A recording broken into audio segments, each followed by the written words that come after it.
Madame, Monsieur, bonsoir. Bienvenue à cette autre édition de Cartes sur table, 21h, 23h. Nous sommes mardi, 4 invités pour une thématique, évidemment.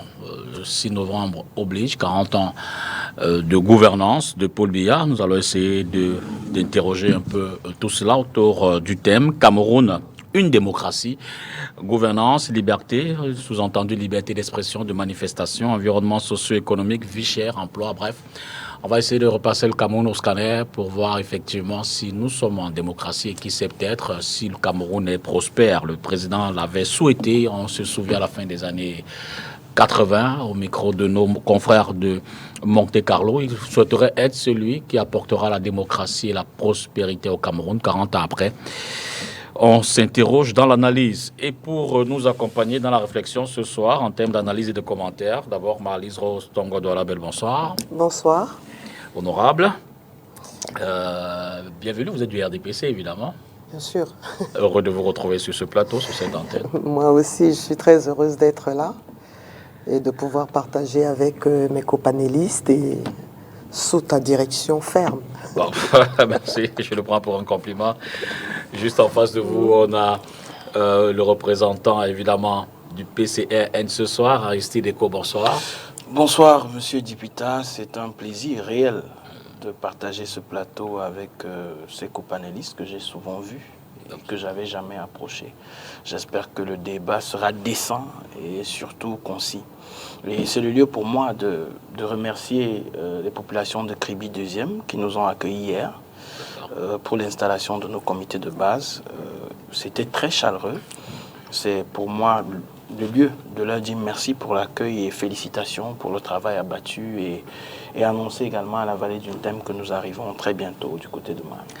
Secrétaire national adjoint. Secrétaire général adjoint numéro 1. Oui. Pour le Parti camerounais pour la réconciliation nationale. Ben, je veux dire, un peu moins de 3 ans de la présidentielle, vous installez encore le comité de base devant un quarantenaire. Bien sûr, bien sûr. Vous savez, notre leitmotiv aujourd'hui, c'est faire le maillage territorial. Vous ne pouvez pas faire de politique si vous n'avez pas des personnes qui accompagnent cette politique. Et nous ne cesserons d'installer parce que c'est ce pourquoi nous sommes entrés en politique. Chaque jour, qu'il vente, qu'il neige ou qu'il soleil, comme on dit, au Cameroun, nous ne ferons que ça. Peut-être même à la veille des échéances électorales de 2020. C'est votre première sur ce plateau. Nous sommes heureux de vous recevoir. Je rappelle que dans une autre vie, vous êtes pasteur. Oh bah bien sûr, je suis pasteur et je rends grâce à Dieu pour ce qui m'a amené ici aujourd'hui, qui est ma graduation, qui sera faite demain du côté de Theosis High Institute. Et je pense aujourd'hui que la politique doit être faite par ceux-là qui ont le devoir d'apporter quelque chose de bien à leur pays. Arrêtons de vautrer sur des insultes, sur des débats futiles. C'est bien d'apporter les choses sur la table. Aujourd'hui, le Cameroun en a fortement besoin, 40 ans après. Et j'espère aujourd'hui éclairer les Camerounais, pas tout seul, mais avec ceux-là qui nous accompagnent. C'est tout le mal que je souhaite au panel. Maître, bienvenue. Tout le bonheur. Maître, bienvenue. Eh bien, bonsoir. Vous êtes de l'AFP, l'Alliance des forces progressistes. Oui, bonsoir, Monsieur Dipita. Je vous remercie d'avoir invité l'Alliance des forces progressistes sur votre plateau. Je profite de cette tribune pour dire bonsoir aux populations de Lendi. Nous souffrons le martyre pour sortir, donc pour arriver chez vous. En termes de route, c'est ça? Vous pouvez imaginer l'effort que nous fournissons. Je dis bonsoir à l'association des vétérans Football Club de Lendi, dont je suis le censeur, et aux populations de Ngoma City, voilà, dont je suis le président du comité de développement. D'accord. Je rappelle que vous êtes notaire en attente de charge. Je suis ici en attente de charge, ça fait seulement 22 ans, donc il vaut mieux en rire. Devrais-je vous souhaiter bon courage? Bon, on a déjà du courage. Si on est encore présent 22 ans plus tard. D'accord. Merci vraiment d'être là. Je veux dire que vous êtes dans un élan de mutualisation des forces de l'opposition. Oui, c'est la proposition d'action que le président de l'AFP, du moins que l'AFP par la voix de son président, a posé sur la table pour soigner le malade Cameroun. Et parce que tout seul, il y a un adage chez certains qui dit « une seule main n'attache pas un paquet ». Okay? Donc, la mutualisation, c'est la mise en commun de nos moyens, c'est-à-dire humains, en termes d'intelligence et tout, pour que nous parvenions à asseoir une dynamique commune de développement de ce pays. Parce que certains ont essayé tout ça, ça n'a pas marché. Y a-t-il des prémices de rapprochement? On peut déjà sentir, voir. Votre proposition semble... Le 26 octobre, le président de l'AFP a fait cette annonce-là. Maintenant, il a, dans son annonce, il a donné un programme d'action qui va commencer à être implémenté dès ce mois de novembre. Donc, de toutes les façons, les médias seront informés de tout notre déploiement sur le terrain. Évidemment que nous allons suivre tout cela. Merci encore de Je votre vous en prie, présence. monsieur. Merci. Philippe Nanga, bonsoir. Bonsoir. Devrais-je encore vous présenter Monsieur Droit de l'homiste, Je ne sais pas. un monde à venir, coordonnateur national. Je ne dois Merci. pas être assez connu. Il y a certainement beaucoup de Camerounais qui ne connaissent pas encore. Merci infiniment également d'être là. Aujourd'hui, justement, c'est une coïncidence. Vous avez présenté votre rapport trimestriel sur la situation des droits de l'homme au Cameroun pour le mois de juillet à septembre. Oui. Depuis plus d'une année maintenant, nous avons entrepris de collecter des informations sur le terrain, de produire un rapport et de le partager avec la communauté nationale et internationale. Vous savez, autrefois, on voyait notre gouvernement réagir parce qu'une organisation internationale avait rendu public un rapport sur les exactions commises dans notre territoire. Ça a quand même attiré notre attention parce que les ONG qui travaillent sur les droits de l'homme, nous produisions déjà des rapports, mais c'est des rapports annuels dans le cadre de nos activités. Et nous pensions que ce n'était pas nécessaire de rendre public forcément à travers des conférences. Mais l'observation que nous avons faite, c'est que beaucoup de Camerounais restent indifférents aux violations des droits de l'homme. Et donc, du coup, nous pensons qu'en mettant, n'est-ce pas, à leur disposition les informations sur ce qui se passe souvent autour d'eux, mais qui n'apparaît pas comme des violations, ça peut peut-être faire prendre conscience, n'est-ce pas, de la situation que nous vivons chez nous. Donc aujourd'hui, nous avons rendu public le rapport du 3e trimestre de l'année. Sur les droits humains, pour être plus Sur précis. les droits humains au Cameroun. C'est un travail qui est fait par Un Monde à Venir, soutenu par d'autres organisations, notamment le REDAC, Nouveaux Droits de l'Homme, Dynamique Citoyenne, Charda, Agbambala, beaucoup d'autres organisations qui sont sur le territoire camerounais. Alors, ce rapport nous indique un certain nombre de problèmes. Globalement, je peux vous dire que nous avons documenté pour ce trimestre 131 meurtres sur l'ensemble du territoire. Il y a une légère baisse parce que le nord-ouest et le sud-ouest, nous avons documenté 94 cas de meurtres, des incendies, des enlèvements également. Ce qui est intéressant, c'est parce que nous avons commencé à documenter de manière spécifique les meurtres des forces de défense et de sécurité. Et nous avons vu que ce mois-ci, ce trimestre-ci, dans les 94 personnes tuées dans les deux régions en conflit, c'est les forces de défense et de sécurité qui ont le plus été tuées. Donc, ça, c'est aussi important pour... 151 meurtres. Oui, oui, 131. 130. Sur les 94 meurtres, n'est-ce pas, dans les deux régions. Okay. 131 meurtres, c'est sur l'ensemble du territoire national parce que nous documentons également les meurtres dans le Grand Nord, dans les autres régions du Cameroun. Je comprends, c'est quel type de meurtre? Je veux dire, ce sont des meurtres liés essentiellement aux violences, au conflit dans les zones... Donc, ce sont des meurtres qui opposent, n'est-ce pas, l'armée camerounaise à d'autres entités. Dans l'extrême nord, c'est l'armée camerounaise avec Boko Haram essentiellement. Absolument. Dans le nord-ouest et le sud-ouest, c'est contre... C'est l'armée camerounaise avec l'armée non gouvernementale, les personnes armées non gouvernementales qui sont là-bas.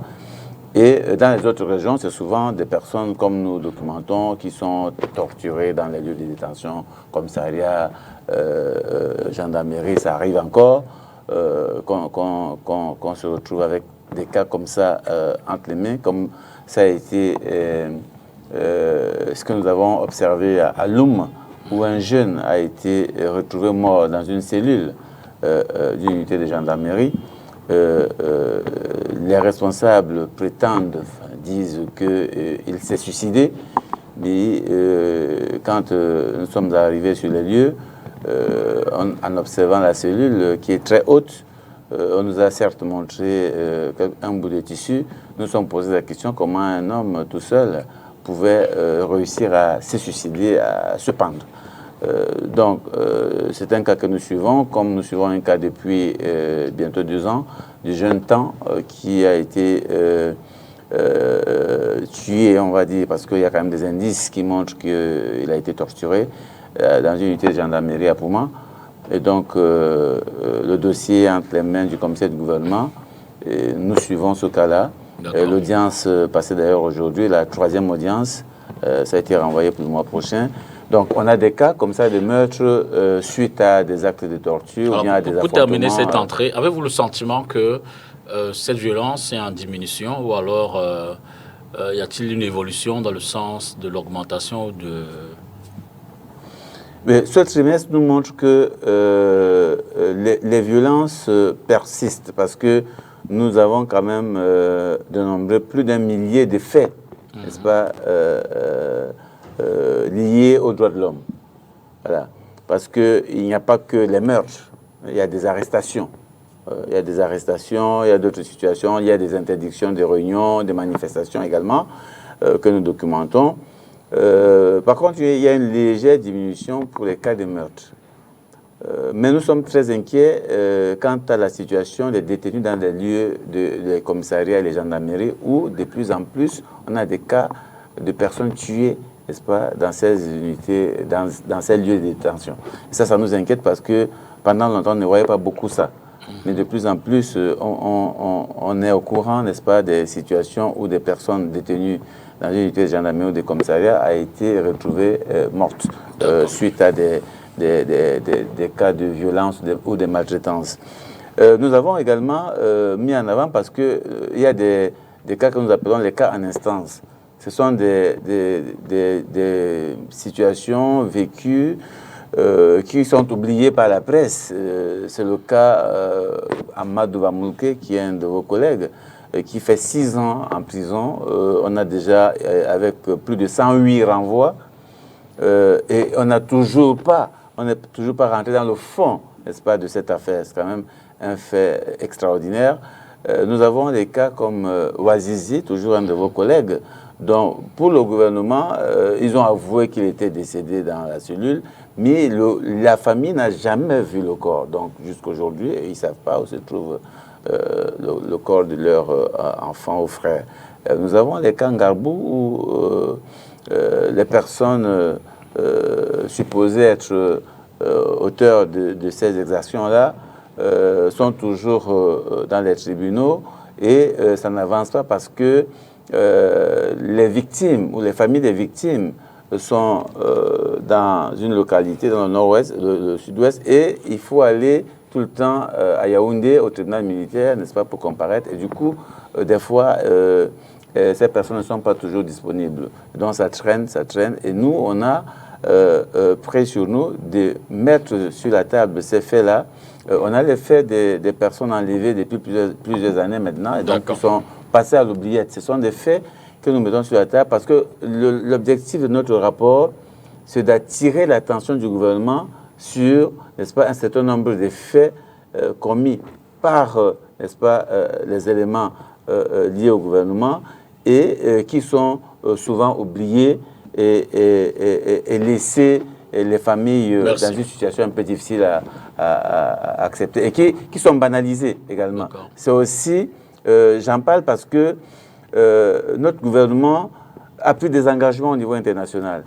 Ces engagements, c'est de protéger l'ensemble des populations du Cameroun. Il y a un autre volet, les droits économiques, sociaux et culturels, que nous observons, que nous suivons. Qu'est-ce qui rentre dedans? Et aujourd'hui, il y a les évictions forcées, par exemple. Comme le Gigolo, par exemple. Bien sûr, parce que beaucoup de Camerounais ignorent que l'accès à un logement décent, c'est ça qui est dans les instruments, est un droit. Et donc, vous voyez que quand on a affaire à un gouvernement qui est capable de déguerpir, on en a aujourd'hui encore, on a vu au camp Yabassi, il y a une personne handicapée dont on a cassé la maison et qui se retrouvent là, c'est en domicile, là, ils errent là aujourd'hui. Vous allez là-bas, vous allez trouver des gens qui sont dans les vérandas d'autres Camerounais. Donc nous avons un gouvernement qui peut quand même se permettre de mettre souvent 2000 personnes, n'est-ce pas, dans l'espace comme ça, sans abri, et sans se soucier de comment ces personnes vont vivre. Je pense que ces éléments pourront entrer dans le débat, puisqu'on parle de démocratie. Certainement que les droits de l'homme rentreront là-dedans. On aura certainement l'occasion de rentrer en plein dans ce débat-là. Cela dit, on y est d'ailleurs. Hein. Peut-être que c'est plus besoin de prendre la transition. Malise Rosorabel, ce sera la première question. Et je la poserai également aux autres panélistes. D'emblée, c'est un rituel. Vous, quand vous regardez l'état de la démocratie au Cameroun, pas de transition, Eric. Quand vous regardez l'état de la démocratie au Cameroun, avez-vous le sentiment que 40 ans après, évidemment, ce soir, on est 5, bon, vous êtes 4 panélistes d'horizons idéologiques différentes. Vous avez le sentiment qu'il y a eu quand même des avancées? Bon, je voulais d'abord un peu réagir au propos de... Absolument. Philippe Nanga. Le patron de... Afrique à venir. Un monde à venir. Un monde à venir, plutôt. C'est vrai que ces questions sont très, très préoccupantes. Et c'est bien que vous soyez dans cette posture de veille et d'interpellation, parce que c'est ainsi que, petit à petit, le peuple camerounais et surtout le gouvernement camerounais corrigera ce qu'il y a à corriger. Le peuple camerounais doit être éduqué parce que lui-même est générateur de violence. Les violences domestiques sont innombrables. Les époux qui massacrent leurs femmes, c'est tous les jours dans les quartiers. Et les populations... Bon, à la limite, elles peuvent être affectées parce que la dame a eu une blessure ou le fer a repassé sur le ventre ou je ne sais pas trop quoi. Mais à la limite, quand vous entendez les gens parler, ils vont essayer de trouver une explication, une justification de cette violence, alors que la violence doit être proscrite. Et c'est pour ça que le système éducatif est aussi interpellé. Pourquoi? Parce que déjà, nous vivons dans le milieu éducatif, hein, beaucoup de violence. C'est tous les jours que les enfants bagarrent et on trouve les bagarres normales. Et s'il est plus fort que toi, il faut que tu te taises parce qu'il t'a dépassé, etc. Nous mettons la graine, nous incrustons la graine de la violence à nos enfants. Quand ton enfant revient de l'école et te dit qu'il a bagarré et qu'il a bien tapé son ami, ça ne devrait pas te faire plaisir. Mais pour beaucoup de parents, tu l'as bien battu, j'espère qu'il ne recommencera plus. Alors que ce n'est pas la bonne attitude. Quand on est camarade dans une même classe, d'où vient-il qu'on accepte qu'un enfant maltraite un autre enfant? Donc, la violence, nous l'avons autour de nous. Et je pense que pour corriger à certains niveaux, il faut commencer par apprendre à nos populations, à nos enfants, que la paix est quelque chose de bien, que Dieu aime la paix. Parce que c'est avec la paix qu'on construit. Mais je peux te garantir ce que je dis est vrai, dans beaucoup de quartiers, on trouve normal qu'un homme tape sa femme. Mais au-delà de l'individu, est-ce que les pouvoirs publics, justement, ne peuvent pas encadrer tout cela pour limiter la casse? Oui, les pouvoirs publics doivent encadrer. Et le travail qu'il fait est là aussi pour rappeler cela au pouvoir public. Mais ce que je veux dire, c'est que ce monsieur, qui est peut-être commissaire, ou inspecteur de police, ou instituteur, elle lui-même a été un enfant violent. Donc peut-être qu'il ne mesure même pas à sa juste valeur certaines actions qui sont posées au jour le jour. Tout le monde admet ici que quand il y a un voleur, quand on l'attrape, qu'il y ait un règlement de compte et qu'à la limite, on prenne un Une forme de pneu, justice populaire, comme il se dit. enfin, je ne sais pas si on peut appeler ça justice populaire, moi je dirais une agression collective.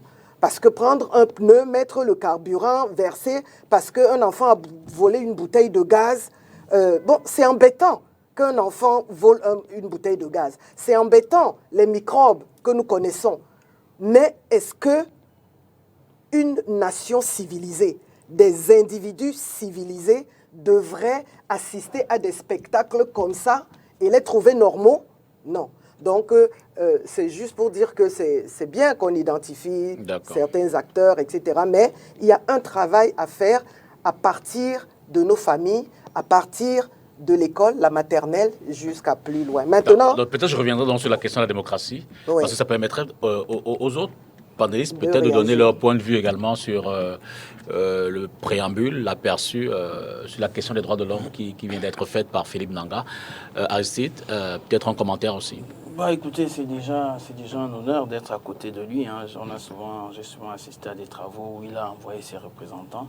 Et je salue déjà ce travail ô combien important qui est mené par cette organisation. Bon, maintenant, les droits de l'homme, il faut les voir sur plusieurs aspects.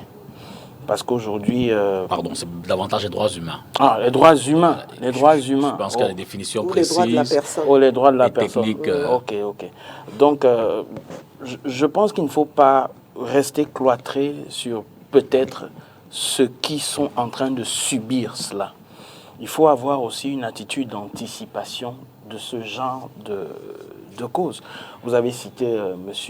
Vamoulke, qui est certainement votre collègue journaliste. Un confrère, un confrère, voilà. Il a été nommé en la faveur, certainement, d'un cooptage politique, puisqu'il appartenait au parti politique. Et vous voyez que jusqu'aujourd'hui, il est anormal, certainement, que ce qui lui arrive se passe. Mais vous verrez derrière qu'il y a d'autres motifs qui peuvent être imputés. Je n'ai pas connaissance qu'il était militant. Hein. Je sais par contre qu'il a été longtemps de la société civile parce que l'un des membres fondateurs de l'UJC, l'Union des journalistes du Cameroun, dans les années 90. Bien. J'allais dans les motifs. Donc parfois, c'est très bien, souvent, d'aller rencontrer ceux-là qui sont en proie de ces souffrances dans notre société, mais je ferai cette invite à ces organisations de pouvoir souvent de prévenir cela. Vous voyez, dans les pays développés, nous avons des mécanismes où quand les gens sont arrêtés avant même torture, ont la possibilité, pour ceux qui n'ont pas les avocats, d'avoir normalement des personnes qui viennent en leur secours. Ça peut être des personnes, des juristes ou encore même des personnes de la société civile qui peuvent suivre ce genre de cas. Donc moi, j'encourage et je félicite leurs travaux, mais je fais une invite également à la prévention d'un certain nombre de déluges qui pourraient être faits dans notre société. Plusieurs cas, il y a le cas du jeune homme qui s'est suicidé, dont on parle, le suicide qui a fait grand bruit. On sait aujourd'hui comment il est difficile pour la jeunesse de se donner la mort. Le Cameroun a réussi à rendre ces jeunes battants. Donc même si vous êtes arrêté et même si vous êtes peut-être torturé, il vous sera difficile de mettre fin à votre vie. Donc pour moi, le REDAC, toutes ces organisations doivent penser les mécanismes de prévention pour que leur action soit encore plus forte. Parce que quand ils viennent, quand il y a déjà eu délit ou quand même il y a déjà eu un meurtre, c'est un peu tard. Donc moi, je sais qu'ils pensent à cela. C'est un peu l'invite que je ferai à Je pense, pour rebondir également, Philippe Nanga a bien fait de rappeler cela à notre mémoire. La détention de Amadou Vamoulke, évidemment journaliste, qui est toujours en attente d'un procès équitable. C'est l'occasion pour nous peut-être d'ajouter notre petite voix à l'écho qui est ambiant pour interpeller la justice, les pouvoirs publics, afin de liquider ce dossier, qu'il soit au moins statué sur sa situation judiciaire. Excusez-moi, la Commission des droits de l'homme du Cameroun a réagi à ce... Ah, vous avez dit que c'est aujourd'hui que vous l'avez présenté. Absolument. Ah d'accord. Donc, on pourra avoir le rapport. C'est un rapport qui... Ok. Très bien. Peut-être un commentaire sur cette première... Bon, commentaire, je pense que l'ONG Un monde à venir est dans son rôle habituel de porter à la connaissance du grand public des actions qui sont faites. Mais je pense que les éléments du rapport qui nous ont été indiqués ici tendent plutôt à ressortir le rôle protecteur que devrait jouer le gouvernement en tant qu'organe de régulation de la société. Parce que si on rentre dans les cas de violence domestique, c'est-à-dire dans les quartiers, on risque un peu de se perdre, de dévoyer la situation. Il faut dire que ceux qui sont tenants d'un pouvoir de décision ou un pouvoir de décret et qui perpétuent des violences sur les citoyens donnent déjà un mauvais exemple aux citoyens de la basse société. Nous avons eu des cas ici où de hauts fonctionnaires, disons-le ainsi, ont commis des actes et qui n'ont pas toujours été sanctionnés à la mesure de l'acte qui a été posé. Et ça, quand le petit citoyen voit ça, il se dit, bon, nous sommes désormais appelés à nous protéger par nous-mêmes. Et c'est ça donc, c'est ce sentiment qui aboutit à ce que vous avez appelé tantôt la justice populaire. Parce qu'à partir du moment où vous avez été victime d'un acte, que vous avez pris le responsable de l'acte pour l'amener devant la justice et que la justice ne fasse pas son travail, la prochaine fois, qu'est-ce que vous vous dites? Je ne me sens pas protégé par cette justice, je me rendrai dans justice moi-même. Donc je pense que le gouvernement devrait s'appesantir sur les rapports de ces organisations-là et prendre la mesure de la situation pour essayer d'inverser la tendance. Donc, je n'ai pas d'autres commentaires à faire en dehors de celui-là. Venons-en donc à la démocratie et c'était la question d'entrée. Maître, puisque vous avez la parole, je voulais bien commencer par l'honorable, mais puisque vous avez la parole, vous allez la garder. Pour savoir d'emblée quel regard, quelle lecture vous faites de ce que le gouvernement estime être une démocratie souvent apaisée. L'opposition, elle, n'est pas forcément dans la même lecture des faits. Alors, vous avez bien fait de parler de démocratie apaisée. Dans une publication dans un réseau social en semaine, je suis en parlant de l'élection au Brésil, j'ai dit la démocratie, telle qu'en elle-même, n'a pas besoin d'épithète. Vous comprenez? La démocratie est. Si la démocratie a été globalement définie comme le gouvernement du peuple par le peuple, ça signifie qu'elle n'a pas besoin d'épithète. Quand on dit démocratie apaisée, démocratie avancée, ça veut dire que c'est un aveu que la démocratie n'est pas vraie en elle-même. C'est pourquoi on a besoin de lui accoler des épithètes pour pouvoir lui donner une coloration. Vous comprenez un peu? Absolument. Alors, si nous revenons à l'état du Cameroun, ceux qui ont réfléchi sur la démocratie, les penseurs, les philosophes, les écrivains, ont défini au moins 7 principes de base que respecte un régime dit démocratique.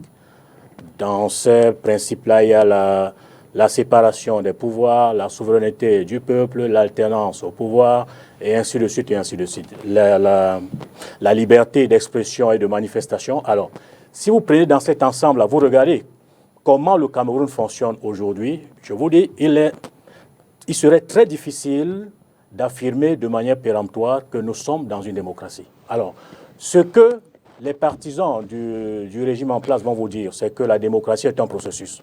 C'est vrai. C'est un processus, mais un processus n'est pas indéfini. Aucun processus se mesure à l'aune des avancées qui sont faites.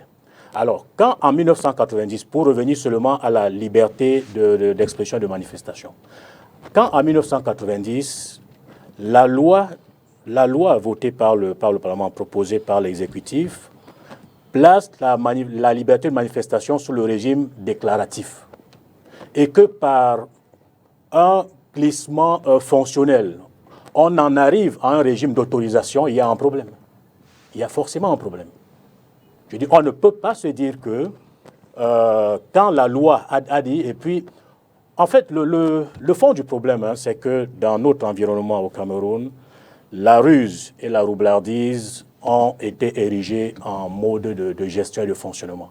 C'est-à-dire, on vous donne une loi, on vous donne une loi qui édicte un certain nombre de choses, et puis on prend des textes d'application qui enferment, qui neutralisent la loi.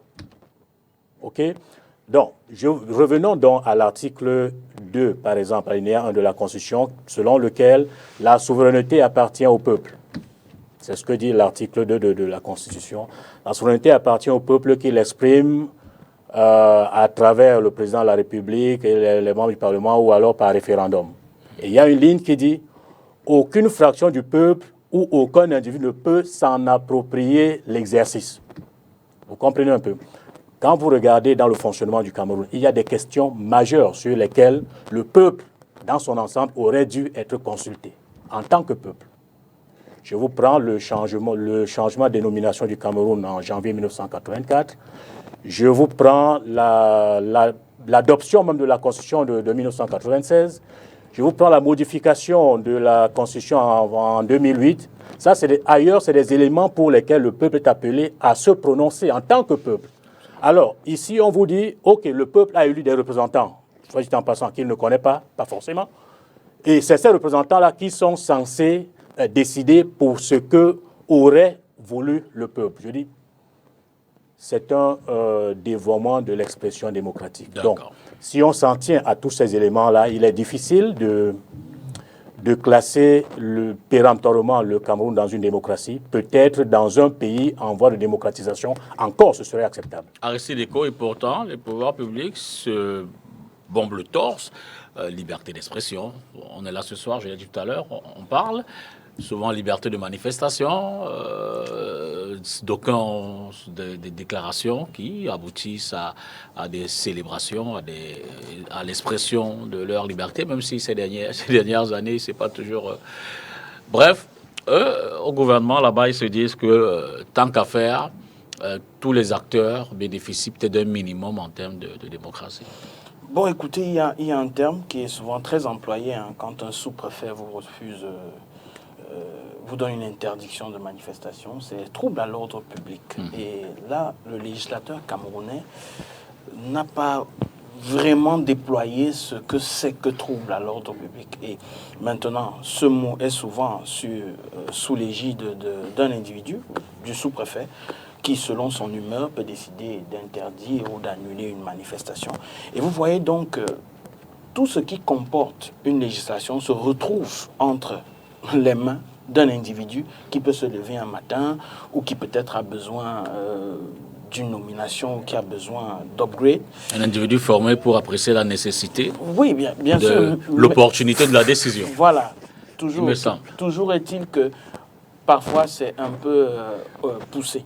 Et je dirais donc ici, quand on parlait de démocratie, moi je prendrais dans un sens global, parce que j'ai l'impression que parfois on ramène beaucoup plus la démocratie à l'acte politique.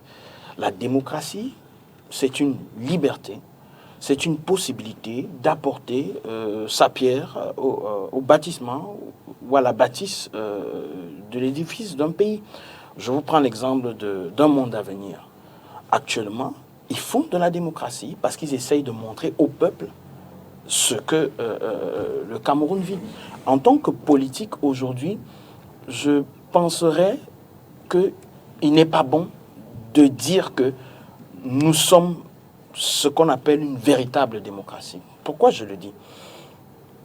Il y a pratiquement 60 ans que le Cameroun est devenu reconnu, un État institutionnalisé comme tel. Et vous voyez que nous ne pouvons délecter ce que nous avons appris jusqu'ici, de ce que nous sommes en train de devenir. Donc je dirais que nous sommes peut-être... mon confrère de l'AFP dirait que j'ai ajouté un épithète, nous sommes une jeune démocratie. Pourquoi? Parce que, vous voyez aujourd'hui, la démocratie ne se résume pas seulement à la possibilité de donner au peuple le dernier mot. Elle se résume également à la possibilité aux acteurs de dire ce qu'ils proposent pour le peuple, comme nous sommes en train de le faire aujourd'hui. Cantonner cela à la façon de penser des personnes qui, un matin, se disent muselées quand elles ont la possibilité de parler, ce serait être malhonnête. Donc aujourd'hui, c'est un bel exemple que nous vivons actuellement. On ne dira pas que c'est une parodie de démocratie parce qu'il y a l'AFP, il y a le RDPC, il y a le PCN et un monde à venir. Mais nous dirons que nous sommes dans quelque chose qui peut encore être mieux fait. Je vous prends le cas des élections. Nous sommes déjà partis aux élections au moins 3 fois avec la dynamique que porte l'honorable Cabral Libby. Nous avons vécu toute forme d'intimidation, toute forme de refus d'autorisation par certaines autorités administratives. Nous avons continué parce que nous nous sommes dit que actuellement ils sont en train d'être formés à quelque chose dont peut-être ils n'avaient pas encore eu l'essence même de la portée démocratique. Et nous avons, au fur et à mesure que le temps passait, gagné ce combat. Et nous sommes encore en train de le travailler. Parce qu'aujourd'hui, si on se lève, je vous prends un exemple, le cas de l'Angleterre.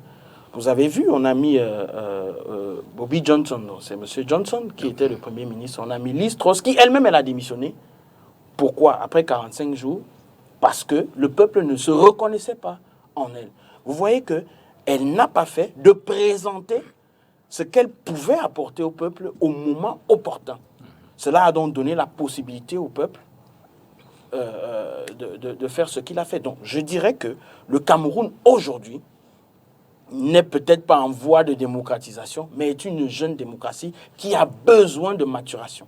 D'accord. Et en termes de maturation, je ne vais pas oublier l'État. L'État qui n'aide vraiment pas à cette maturation-là, parce qu'aujourd'hui, comme je vous ai dit d'entame, il y a des personnes sur un coup de pied qui décident. Par exemple, il a dit, le monsieur de l'AFP, que selon le régime où nous sommes, je vous assure, aujourd'hui, ça devient une exception que de vous donner une autorisation.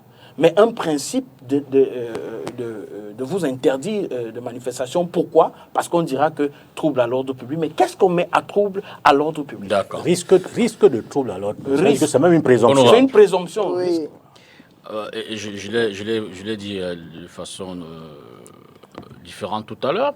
Justement, l'un des regards pas agréable que l'opposition jette quand même au pouvoir public, à votre gouvernement, vous, le RDPC, c'est de dire qu'effectivement, vous donnez une forme de semblant de démocratie, vous donnez la chèvre, maintenant la corde. Les manifestations politiques, notamment ces dernières années, ces 3-4 dernières années, on peut le constater, ont été très peu, du moins très souvent interdites. Sur le plan des libertés même également, on a souvent vu le CNC en action, en mouvement, le gouvernement, les pouvoirs publics interpellant les uns et les autres sur des questions pour lesquelles, effectivement, on a toujours le sentiment que la justice étend son épée de Damoclès sur la tête, tout au moins des journalistes et même d'autres acteurs. C'est un reproche qui est fait au pouvoir public dans le sens, justement, de dire que la démocratie n'est pas dans son expression la plus absolue au Cameroun. Bon, d'abord, un petit secret. Ne négligez pas ce que je vous ai dit par rapport à l'éducation et à la famille concernant la violence. Un inspecteur de police qui a vécu dans une famille paisible, apaisée, où il y a le respect de la personne et de la dignité humaine, dans ses fonctions, ne fonctionnera pas comme un autre sorti de la même école qui a vécu dans un environnement où la barbarie est une règle. Donc c'est pour ça que c'est important que dans nos familles... Est-ce que la formation qu'ils reçoivent ne complète pas justement ce manquement? Ça veut dire que non, en tant que psychologue, ce que je peux vous dire, c'est que ça va atténuer.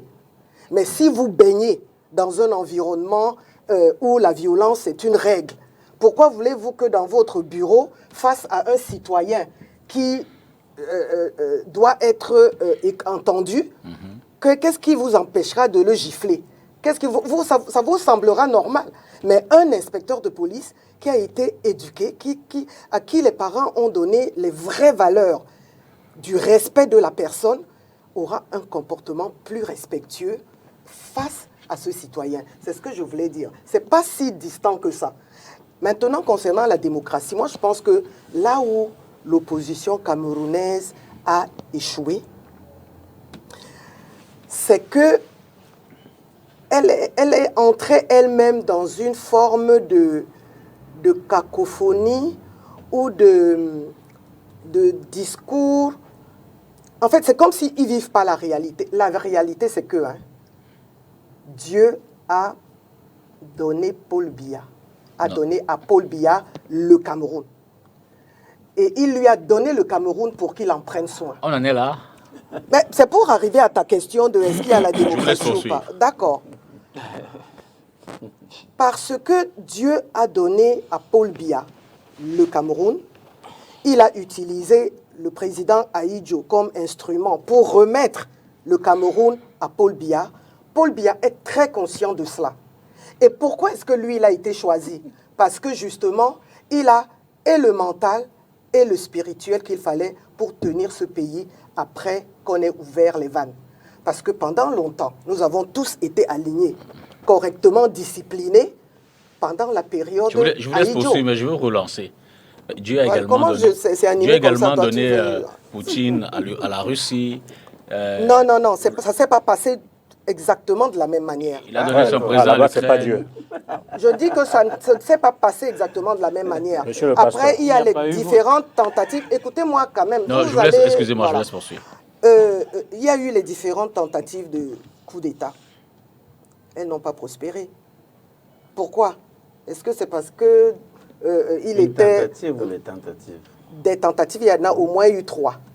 Bon, maintenant, après ces tentatives, le président de la République a commencé son travail dès le départ. Dans les années 80, il a déclaré, avant le discours de la Bolle, il a déclaré qu'il va apporter la démocratie au Cameroun. Et il a commencé par le RDPC lui-même. Et nous avons vécu dans les années 80 au sein du RDPC, dans les années 80, après le 85, nous avons connu, je pense que c'était les élections de 86, le début de ce que c'est que la démocratie, pas le multipartisme. Parce qu'il y a une différence entre démocratie et multipartisme. On peut très bien vivre dans une organisation monopartiste et adopter des règles qui sont des règles démocratiques. Donc, je pense que dans sa vision et dans sa façon de concevoir très pédagogiquement ce qui devait être mis en place, il a commencé petit à petit. Bon, il y a eu l'incident de Berlin, de l'Allemagne de l'Est. Le mur est tombé. Il y a eu la Bolle, le discours de la Bolle en juin 1990, où, bon, tout le monde a compris que les choses allaient changer. Mais nous étions déjà dans cette mouvance. Alors, tout ce qui va se passer après va lui compliquer la vie. Et parce que vous ne voulez pas comprendre que c'est Dieu qui a donné le pouvoir à Paul Biya. Donc, au lieu de courir après lui pour essayer de lui tirer le bâton de commandement, implantez vos partis politiques. Travaillez, faites ce que vous êtes en train de faire là maintenant. Continuez à le faire parce que votre parti va gagner en crédibilité et en puissance. Alors, si tout le temps qui s'est passé, les gens se sont amusés à « oui, Paul Biya must go, oui, Paul Biya ceci », ça ne pouvait pas aider. Ça ne pouvait pas aider parce que personne ne pouvait lui prendre ce pouvoir. Et ce n'est pas par là qu'il fallait passer. Il fallait le laisser nous amener comme Dieu l'a voulu. Et ça va être comme ça jusqu'au jour où Dieu ne voudra plus. Dieu ne voudra plus. Le reste là, ce qui vous reste à faire, toi, c'est de continuer à faire ta veille, à faire en sorte que, aux yeux de l'international, nous fassions des progrès, que les indicateurs soient de plus en plus avantageux pour nous. Vous, les politiques, c'est que vos partis deviennent de vrais partis. L'AFP a combien de militants? Il doit travailler et il va travailler. Moi, j'ai déjà entendu les gars, les responsables de l'AFP. Donc, je pense qu'ils ont des choses à dire aux Camerounais et ils peuvent convaincre une partie des Camerounais. Mais il faut qu'ils y aillent, il faut qu'ils y travaillent. Ils n'ont même pas encore 2 ans de vie. Mais ils peuvent déjà remplacer... Ah bon, l'AFP n'a pas 2 ans de vie? Je veux dire l'AFP non, je ne parle pas de... L'AFP a commencé avec M. Sambaka? Bon, madame, renseignez-vous alors. Mais vous pensez que je ne sais pas qui avait quelqu'un d'autre? Ah, mais vous dites que c'est 2 ans de vie. Mais alors. Depuis que lui, il est arrivé avec une vision corrigée. Oui. Si vous dites que c'est 2 ans de vie, ça... Oui. Il est arrivé avec une vision corrigée et qu'il essaye actuellement de présenter au peuple camerounais. Mais ça prend du temps. C'est pas que du jour au lendemain, comme une baguette magique, vous arrivez et tout de suite, vous arrivez au pouvoir. Vous ne pourrez pas l'avoir. Travaillez, mettez les Camerounais avec vous, honorable. expliquez aux Camerounais ce que vous voulez et laissez Paul Biya dérouler son programme jusqu'au jour où Dieu lui dira que sa mission est achevée. Philippe Nanga, vous allez nous ramener peut-être sur Terre. Une démocratie... non, pas contre le nuage. Hein. Continuez, non, ils ont eu. Nous sommes sur Terre depuis. Hein.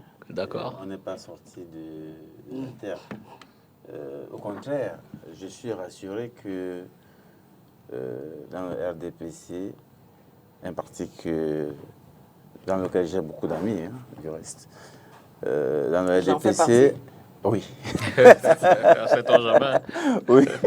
Donc, je suis rassuré aujourd'hui, ce soir, que le RDPC est d'accord que ce n'est pas le peuple camerounais qui a choisi M. Biya.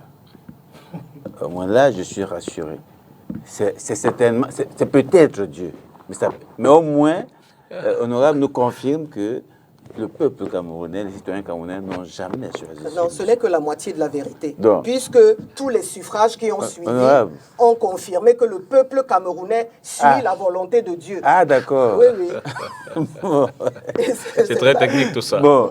Pasteur. Non. Non.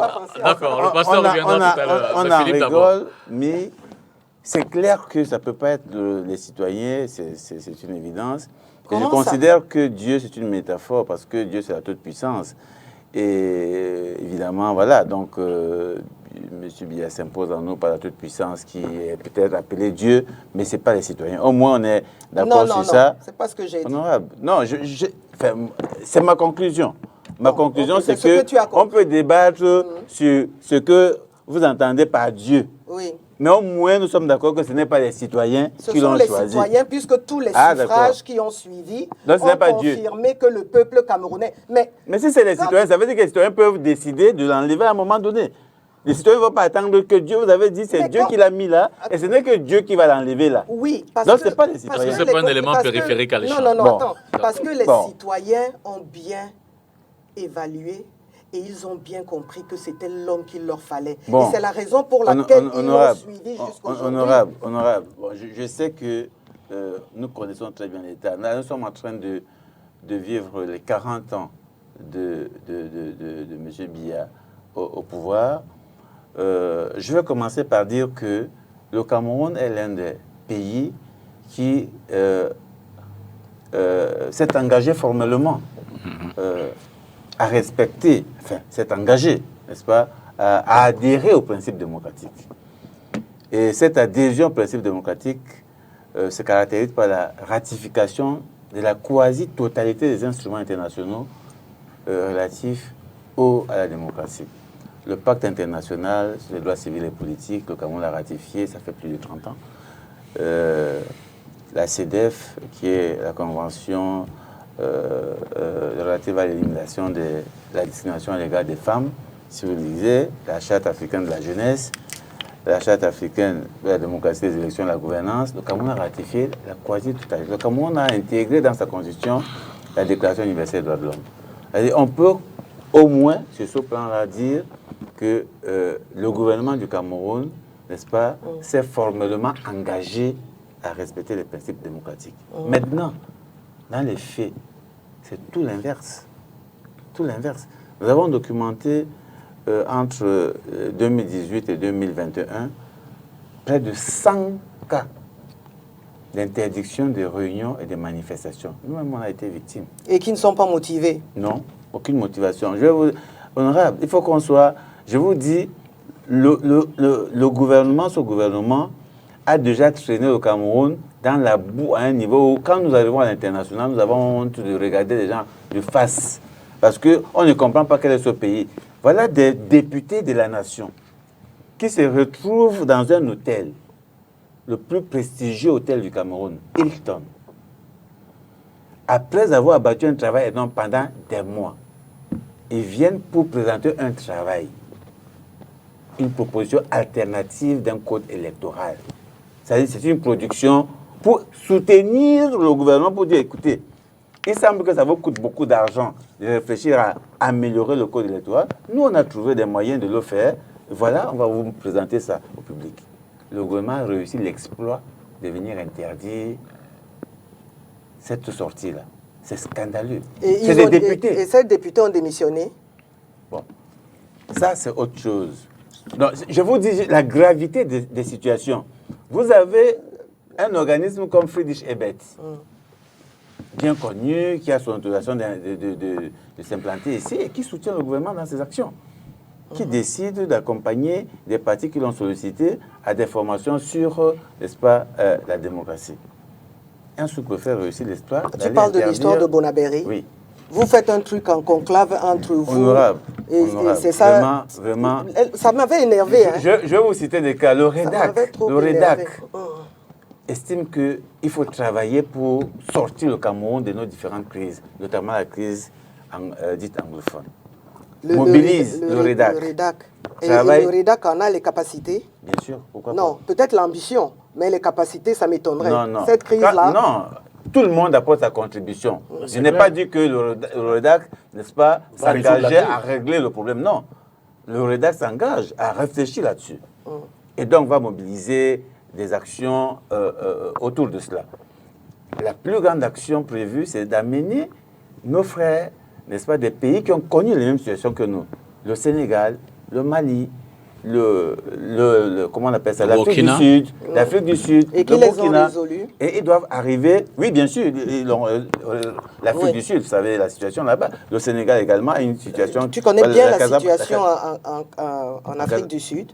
Ben oui, moi, je pense que sur le plan des droits humains, c'est pas. Non, ça c'est autre chose. C'est pas les droits humains, c'est les conflits communautaires, conflits sociaux. Mais là-bas, il y a plein de conflits communautaires. Arrêtez-nous ces exemples. Ce sont des pays qui ont une expérience.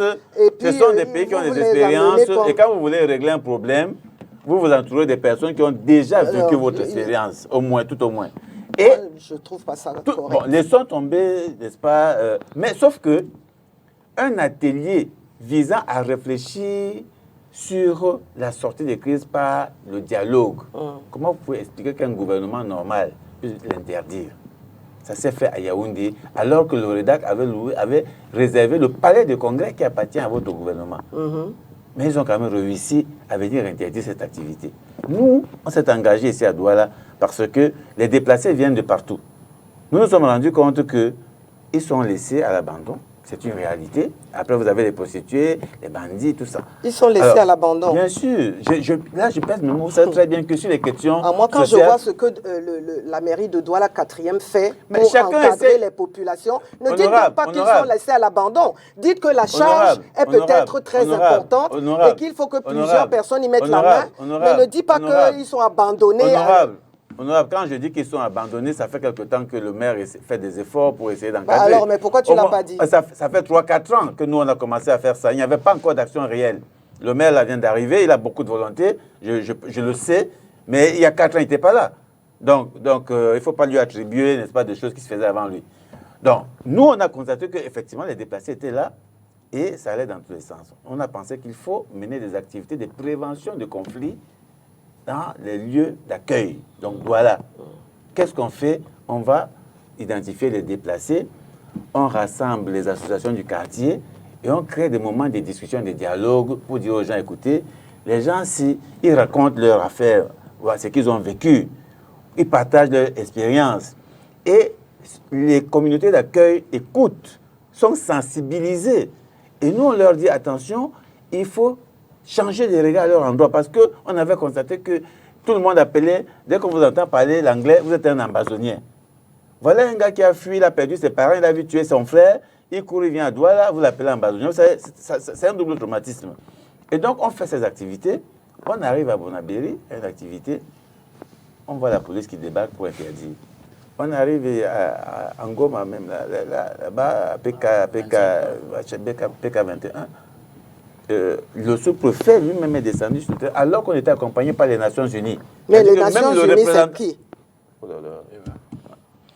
Bon, donc, Vous terminez. Hein. Moi, je ne sais pas, laissons hein. les Nations Unies, un Laissons-les monde à là où venir, elles sont, un monde parce à que venir, un monde à venir. Le monde va tellement mal un monde qu'ils à peuvent venir. être Honorable, partout. C'est pas parce qu'ils viennent au Cameroun. Oui, honorable, oui, je t'écoute. vous n'imaginez pas quand même qu'un monde à venir, et puis c'est une activité ouverte. On a écrit au sous-préfet, on a écrit au maire, tout le monde est au courant de ce qu'on va faire, et c'est en plein air. Le sous-préfet se déplace pour chasser tout le monde. D'accord. Vous voyez, ce sont des exemples qui montrent le niveau de dégradation des libertés publiques au Cameroun. C'est-à-dire, on est arrivé, on est descendu le plus bas possible. C'est-à-dire, ce sont des situations qu'on vivait avant les lois de 2010 et de 90, à l'époque d'Aïdjo. C'est à l'époque des Biya qu'on peut arrêter quelqu'un qui a eu l'intention du marché.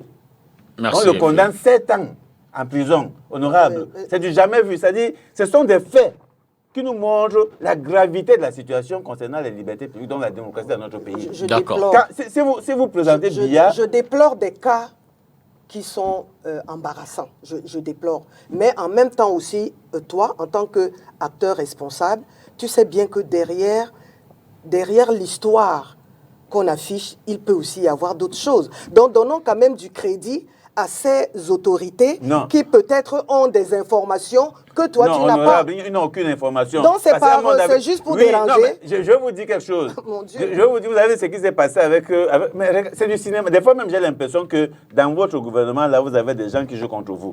Parce que je ne peux pas comprendre qu'un sous-préfet vienne interdire une réunion dans un hôtel où les gens sont tranquilles, il n'y a aucun danger. Regarde ce qu'on a fait ici à Kamto. Il arrive ici pour ses livres chez Sambaka. On vient encercler. On le séquestre dans un hôtel pendant 2 jours. C'est quelle image pour le Cameroun? Quel danger il représentait? Monsieur Dipita, j'ai l'impression, il me semble bien que vous êtes une princesse, vous êtes une... Voilà. Vous devez savoir bien la différence qu'il y a entre un appel et une élection. Vous êtes dans une chefferie, je le dirais ainsi. Je pense que les remplacements sont faits soit de naissance, soit par choix. Maintenant, là, vous avez fait une différence, ou peut-être vous avez fait une méprise entre la théocratie et la démocratie. Parce que vous avez parlé seulement du choix de Dieu, qui est Paul Biya. Ça, c'est de la... J'ai l'impression que vous n'avez pas assez pris en compte ce qu'on vous demande de présenter. La démocratie met au centre la liberté d'expression et la possibilité de représenter bonnement le peuple. Tout ce qu'on vous demande, et ne prenez pas ça toujours mal, comme si on essaye. Non, non, non. Vous-même, vous êtes une citoyenne camerounaise qui peut subir des affres de ces personnes-là qui prennent très en mal ou qui prennent très mal, autant pour moi, les décisions que la Constitution même donne, qui est ce régime de déclaration. Donc je dirais que là, vous êtes en train de faire une différence entre la théocratie, qui est cet appel dans la théocratie, c'est un appel que Dieu fait, mais la démocratie, c'est les hommes qui choisissent quelqu'un. Donc je pense que pendant que vous étiez en train de parler, vous étiez en train de vous fouvoyer peut-être sur la façon de présenter les choses. Donc maintenant, essayez, si M. Dipita vous donne la possibilité de présenter. Vous êtes bien conscient que le peuple n'a jamais choisi le président. Alors, on va peut-être retrouver le schéma du programme. Évidemment, on est toujours on reste dans la démocratie, mais j'aimerais qu'on l'apprécie sur les questions de gouvernance, puisque c'est un peu ce qui a été cadenassé dans le schéma de... Alors, Maître Hébin, sur la problématique de la gouvernance, sommes-nous une démocratie?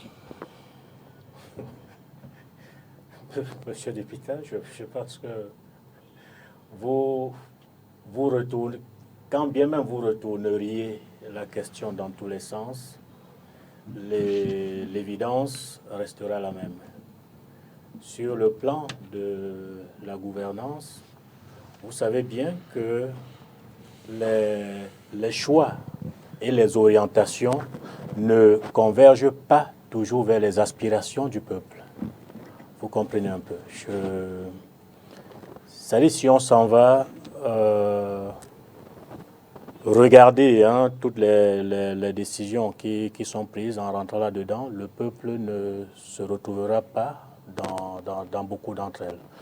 Donc, de quelque côté que vous prendriez la question, et je dis votre thématique même telle qu'elle a été formulée est déjà est déjà un révélateur. Cameroun, 3 points de suspension, une démocratie, point d'exclamation. Comme pour dire, quelle démocratie?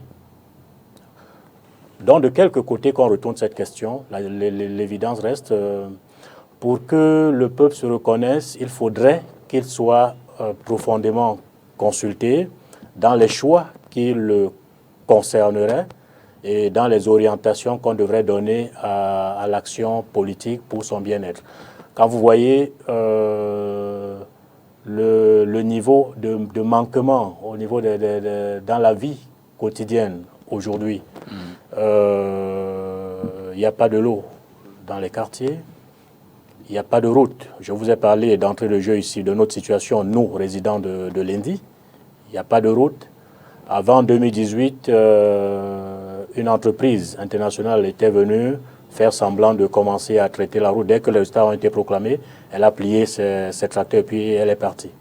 Alors récemment encore, et même jusqu'à présent, il n'y a pas de gaz domestique. La situation a été critique il y a quelques semaines, mais jusqu'alors, elle n'est pas encore normalisée parce que tous les points d'approvisionnement ne sont pas encore fournis. Okay? Donc, vous allez prendre des exemples comme ça à l'appel et on revient à l'évidence de départ. Pour l'instant, on n'y est pas encore. Philippe Dangar, sur les démocraties et gouvernance. Non, la gouvernance suppose, dans un environnement de démocratie, la gouvernance suppose que le citoyen, n'est-ce pas, participe activement au processus de gestion du bien collectif. Alors, interroger la gouvernance au Cameroun, c'est interroger la capacité du citoyen à influencer les processus de prise de décision sur la gestion du bien collectif. Est-ce que le citoyen camerounais influence, n'est-ce pas, la prise de décision sur les questions qui le concernent? La réponse est non. La réponse est non. Nous essayons de travailler là-dessus et je dois le dire, il y a des maires actuellement qui sont des maires du RDPC, mais qui font de gros efforts au niveau local pour, n'est-ce pas, implémenter une gouvernance démocratique. Ça, je peux le confirmer parce qu'ils acceptent d'associer, n'est-ce pas, les citoyens au débat. Et ils prennent en compte. Il y en a. Mais de manière globale, nous avons des jeunes qui sont sur le terrain, dans plusieurs communes, dans plusieurs régions, pour collecter les informations sur les investissements publics.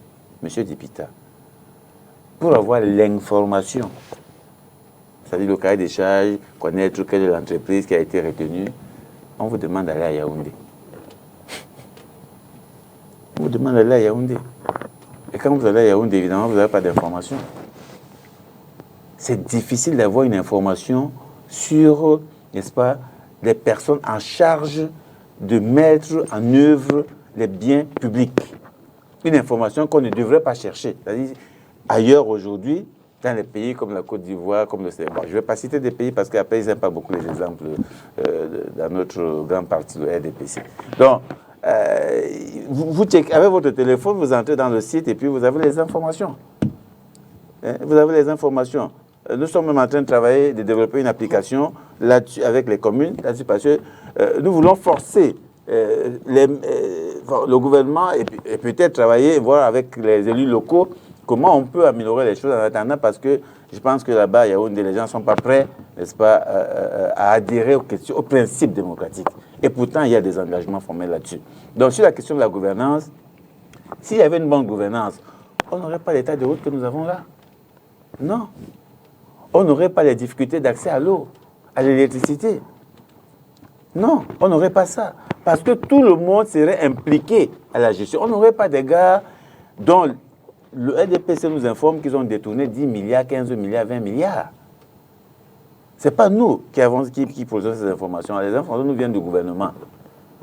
On est encore à Camp Gate, Covid Gate, où on parle de centaines de milliards de francs détournés. Dans la question de la gouvernance, là encore, Biya a battu les records. Parce qu'à l'époque d'Ahidjo, moi, je suis de la transition, on a vu un peu Ahidjo, et Biya nous a trouvé, on était encore jeunes. Donc, à l'époque d'Ahidjo, on ne pouvait pas voir. Mon père était fonctionnaire, il n'a jamais pu construire une maison. Aujourd'hui, vous avez des bonhommes à peine recruté à la fonction publique, 5 ans après, il est en train de monter une maison de 60 millions. Allez à Yaoundé, prenez votre caméra, allez à Yaoundé. Vous vous baladez dans les quartiers de Yaoundé, vous voyez les châteaux qui sont à Yaoundé. Vous posez la question, ça appartient à qui? Ça appartient à des fonctionnaires. Ils prennent l'argent où? Et la CONAC est basée à Yaoundé.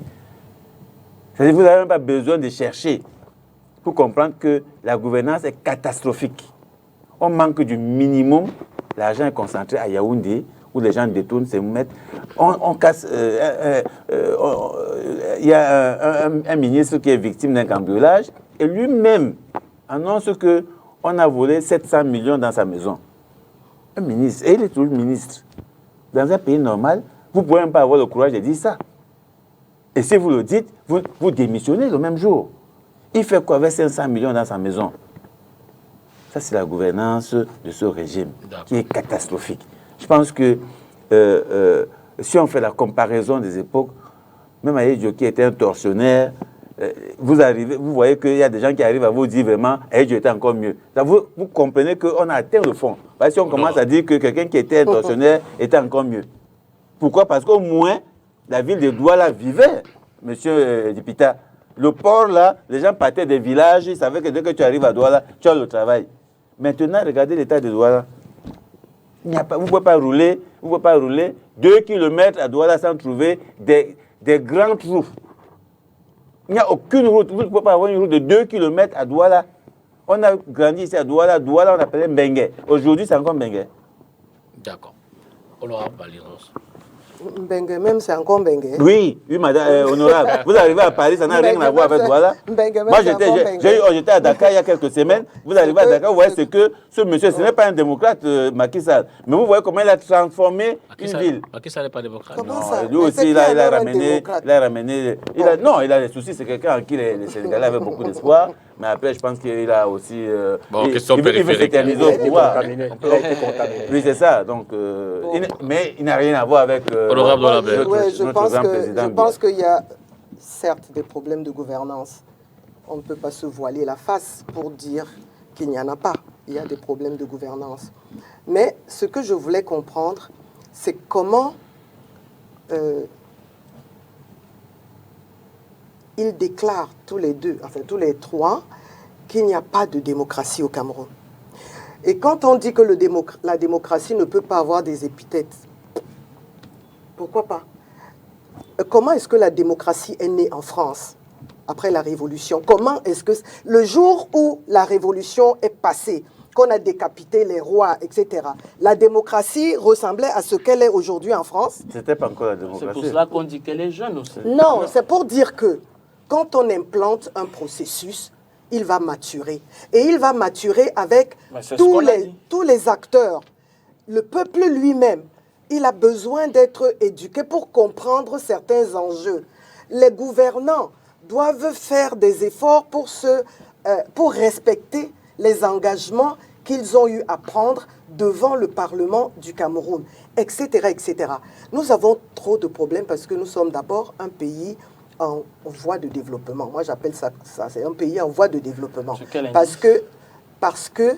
Pourquoi en voie de développement? Parce que notre démographie galopante, l'exode rural, met une pression extraordinaire aux gouvernants.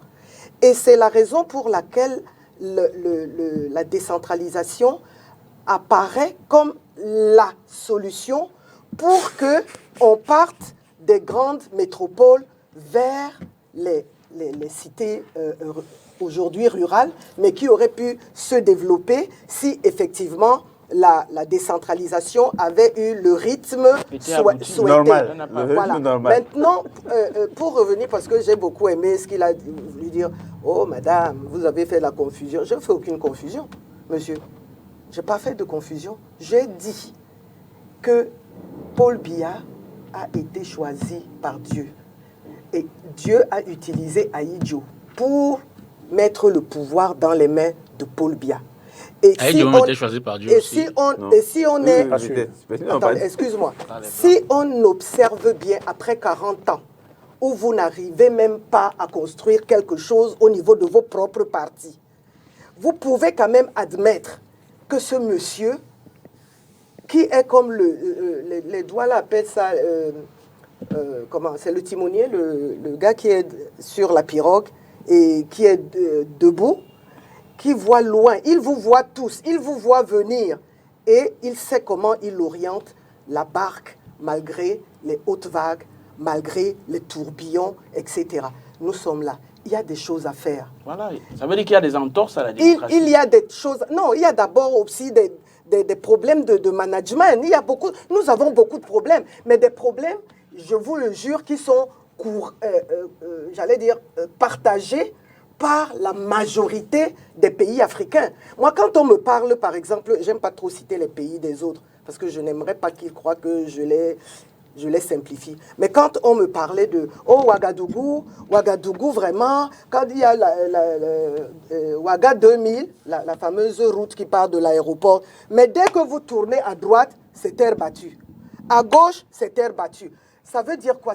Non, nous avons tous des problèmes de développement. Et nos villes sont un réel problème. C'est pour ça que nous avons aussi besoin d'administrateurs des cités qui aient une capacité de planification et de gestion supérieure à la moyenne.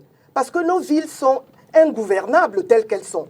Il va falloir trouver très rapidement des solutions. Mais ce n'est pas parce que Cabral Libye arrivera que ces solutions seront trouvées du jour au lendemain. Ce sont des réflexions qui sont menées. Il faut chercher de l'argent. Il faut s'assurer que l'argent trouvé est effectivement utilisé pour la résolution des problèmes des citoyens. Voilà le travail qu'il nous reste à faire jusqu'à ce que Paul Biya, Dieu lui dise que « Papa, c'est bon, ta mission est terminée ». Pendant ce temps, s'il vous plaît, mes enfants, travaillez pour le Cameroun. Bâtissez vos partis. Vous ne pouvez pas avoir des partis politiques qui ont l'ambition de prendre le pouvoir alors qu'ils ont les pieds branlants. Donc, voilà, moi, ma vision. Je dis, le Cameroun est un pays de démocratie.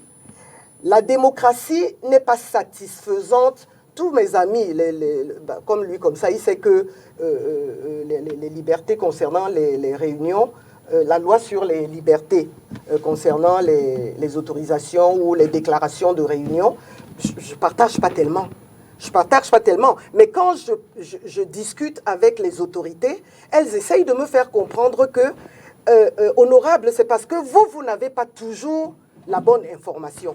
Et s'il y a eu toute une guerre dans nos eaux, ça veut dire qu'il se passe quand même des choses. D'accord. Hein? Même si vous dites que oui, c'est le gouvernement qui... Mais il y a quand même toute une guerre. Ça veut dire qu'à côté de nous, pas loin de nous, derrière nos maisons, il y a des personnes... Oui, mais puisque la guerre est là et que la guerre continue, tu ne peux donc pas savoir... Mais tu ne peux donc pas savoir qui œuvre pour que la guerre continue ou pas. Donc, qui a d'abord œuvré pour que la guerre arrive? Non. Ceux qui ont œuvré pour que la guerre arrive, chacun va prendre sa responsabilité. Mais en attendant, je ne pense pas que ce soit du côté du gouvernement seulement. Faisons attention. Je vais juste rappeler à la dame, à l'honorable, que le PCRN se porte très bien. Il n'a pas les pieds vacillants. C'est plus de 238 représentations aujourd'hui. Et nous comptons faire plus dans les prochains mois. Et votre cible, c'est combien? Attendez, on a 360 arrondissements. Donc on peut couvrir la nation camerounaise. Bon courage. Moi, je vous encourage. Mais ne dites pas que vous êtes pas vacillant. Vous êtes vacillant. On a vu Ezeka. On a vu le conseil. Ezeka aujourd'hui, allez-y faire un tour. Non, je dis, on vous a vu vaciller. Mais c'est des hommes. Mais alors, conseil, il peut y avoir vous ne voulez donc pas que j'en parle, pourquoi? Je n'ai pas dit que c'est des singes. Je peux vous dire que si on parle d'un niveau micro, en termes de gouvernance, les mairies du PCRN sont en train de faire le top. Bientôt, on va vous rendre notre cahier. Bon, pour le bonheur des Camerounais. Bien sûr.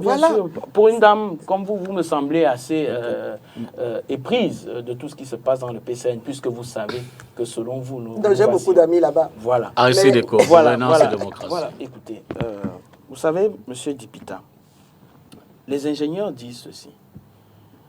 La fiabilité est la probabilité d'un bon fonctionnement. Quand on veut que quelque chose fonctionne bien, il il faut que ce soit fiable. Fiable, comme Ezeka. Non, attendez. N'essayez pas de me distraire. Je sais jouer à ce jeu, mais je ne veux pas le jouer avec vous. Vous m'avez dit tout à l'heure, vous êtes une maman. Donc, on continue. Non, c'est vous qui avez dit que je suis une maman. Voilà, je vais vous dire. Et mais seulement, je constate au fil de l'avancée. Je vais vous dire, Oui. chère princesse, Oui. quand on parle de gouvernance, ne vous sentez pas toujours indexé. C'est vrai, c'est votre parti. Attendez. C'est votre parti qui est aujourd'hui celui qui est au pouvoir. Ça veut dire que tout ce qui sera comme frasque, tout ce qui sera comme manquement, vous serez d'abord les premiers comptables. Oui. Et vous voyez qu'en termes de management, vous avez beaucoup de problèmes dans certains secteurs d'activité de management, dont souffrez qu'on vous dise que dans certains secteurs, ça ne va pas, puisque entre vous-même, vous faites des guéguerres et vous utilisez les faiblesses des uns et des autres pour montrer au peuple camerounais vos faiblesses. Quand on parle de gouvernance aujourd'hui au Cameroun, allons voir l'indice. Allons voir l'indice de croissance. Allons voir le niveau d'infrastructure que le Cameroun a. Allons même voir la probabilité des Camerounais à se sentir bien dans leur pays, vis-à-vis ou par rapport aux richesses que ceux-ci ont. Le Cameroun est un pays riche. Et je pense que c'est ce qui est exacerbant dans les yeux ou dans la vie des Camerounais, c'est la capacité à ne pas rentabiliser cette richesse, afin que les Camerounais puissent en profiter. Et c'est ça qui présente ce mauvais côté du management. Parfois, quand nous nous levons pour décrier certains mécanismes de fonctionnement, ce n'est pas parce que nous avons un problème particulier avec ces personnes en tant que personnes, non. C'est parce que parfois ils n'écoutent pas ceux qui veulent apporter des solutions. Nous avons certaines institutions qui ont proposé à certains de vos gouvernants des solutions pour sortir le Cameroun d'une certaine léthargie. Certains managers, qui sont parfois des ministres ou parfois des directeurs généraux, bloquent parce qu'ils veulent montrer la part belle de leurs connaissances. Mais non, quand nous sommes une nation comme celle-ci, la primeur va à ceux-là que nous représentons au sommet de l'État, qui est le peuple camerounais. Donc, quand on voit la gouvernance au niveau du Cameroun, nous sommes obligés de la comparer avec des pays qui sont comme le Cameroun. Je vous parle du Nigeria. Aujourd'hui, le Cameroun, à lui seul, a 800 000 fonctionnaires. 800 000 employés, je le dirais, autant pour moi. 360 000 fonctionnaires, à peu près 450 000 employés dans le secteur privé. Pour une population de 27 millions d'habitants, un peu plus de 27 millions d'habitants. Alors que pour que le Cameroun commence à être ce que vous avez dit tout à l'heure, un pays en voie de développement, il faut au moins 1 million d'employés. Ça veut dire que par rapport à la Côte d'Ivoire, nous avons un gap de 500 000 emplois. Mais quand vous faites cette étude comparative, et depuis 2005, chaque année, le Cameroun a 2,9%, un pourcentage de croissance de 2,9%. Ça veut dire que d'ici 2025, nous pourrons atteindre les plus de 35 millions. Et quand vous faites donc le gap de croissance, vous voyez également les infrastructures, vous voyez même les investissements, parce que tout ça est lié. Nous en parlerons certainement tout à l'heure. Vous pouvez donc conclure que la gouvernance marche avec des béquilles. Et ça, ce n'est pas une insulte, c'est des faits.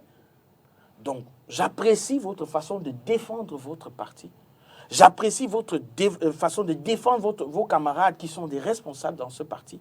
Mais il est souvent important et honnête de reconnaître quand ça ne va pas. Parce que vous, comme moi, vous avez des enfants. Et je suis sûr qu'eux, ils ne sont peut-être pas encore de votre label politique, mais ils subissent les affres de cette malgouvernance de certains. Parce qu'il n'y a pas que de mauvais ministres, il y en a aussi des bons. Il n'y a pas que ceux qui ne veulent pas bien faire, il n'y a pas ceux qui veulent mal faire, il y a aussi ceux qui veulent bien faire. Donc parfois, quand on présente un problème, le Monde à venir a présenté son rapport. Il y a tellement d'entorses, ce serait gagnant. Parce qu'à l'international, nous sommes également observés par ces bailleurs-là qui aujourd'hui ne font que baisser l'assiette d'aide au Cameroun à cause de la malgouvernance. Quand j'ai assisté à une conférence, je crois de la Banque mondiale, où il disait clairement que certains administrateurs de ce pays ne donnent même plus envie à certains bailleurs de venir apporter leur aide au Cameroun. Ça, c'est quoi? C'est la gouvernance. Et ce n'est pas une question de personne, ce n'est pas une question de ciblage, mais c'est un fait qui est d'un mauvais management. Maître Hébin, sur la démocratie et l'environnement socio-économique. Bon, d'entrée de jeu, ce qui est un peu embêtant dans le positionnement des représentants du RDPC, souvent, c'est qu'ils ont tendance à donner l'impression qu'ils sont plus citoyens que ceux qui analysent et critiquent l'action gouvernementale. Je pense que quand Mme Douala Bel dit que les partis politiques de l'opposition sont vacillants, je pense qu'elle sait bien de quoi elle parle. Parce que si à l'intérieur de la démocratie, comme on a dit, il y a un principe, celui de la coexistence des partis politiques, et qu'au Cameroun, on en est environ 318, et que le responsable de l'AT se trouve obligé d'intervenir dans le fonctionnement interne des associations politiques, il y a un problème. Incroyable. Elle a raison de le dire, parce qu'elle sait que dès qu'un parti d'opposition deviendra un peu fort, un peu menaçant, l'AT va se charger de le casser, de le briser. On a vu cette tendance-là avec le CPP de Mme Kawala. On a vu ça avec l'UPC et la guerre qui sont à l'intérieur. Bref, on vit ça tout le temps. Donc, elle sait de quoi elle parle. Merci de cette vérité, madame. Pour revenir à votre question, la démocratie et l'environnement socio-économique, je pense que le panéliste du PCN a déjà embrayé là-dessus en parlant notamment sur le volet de l'emploi. Parce que quand on regarde la situation générale socio-économique au Cameroun, on se demande ce qui s'est passé pour qu'on en arrive à ça.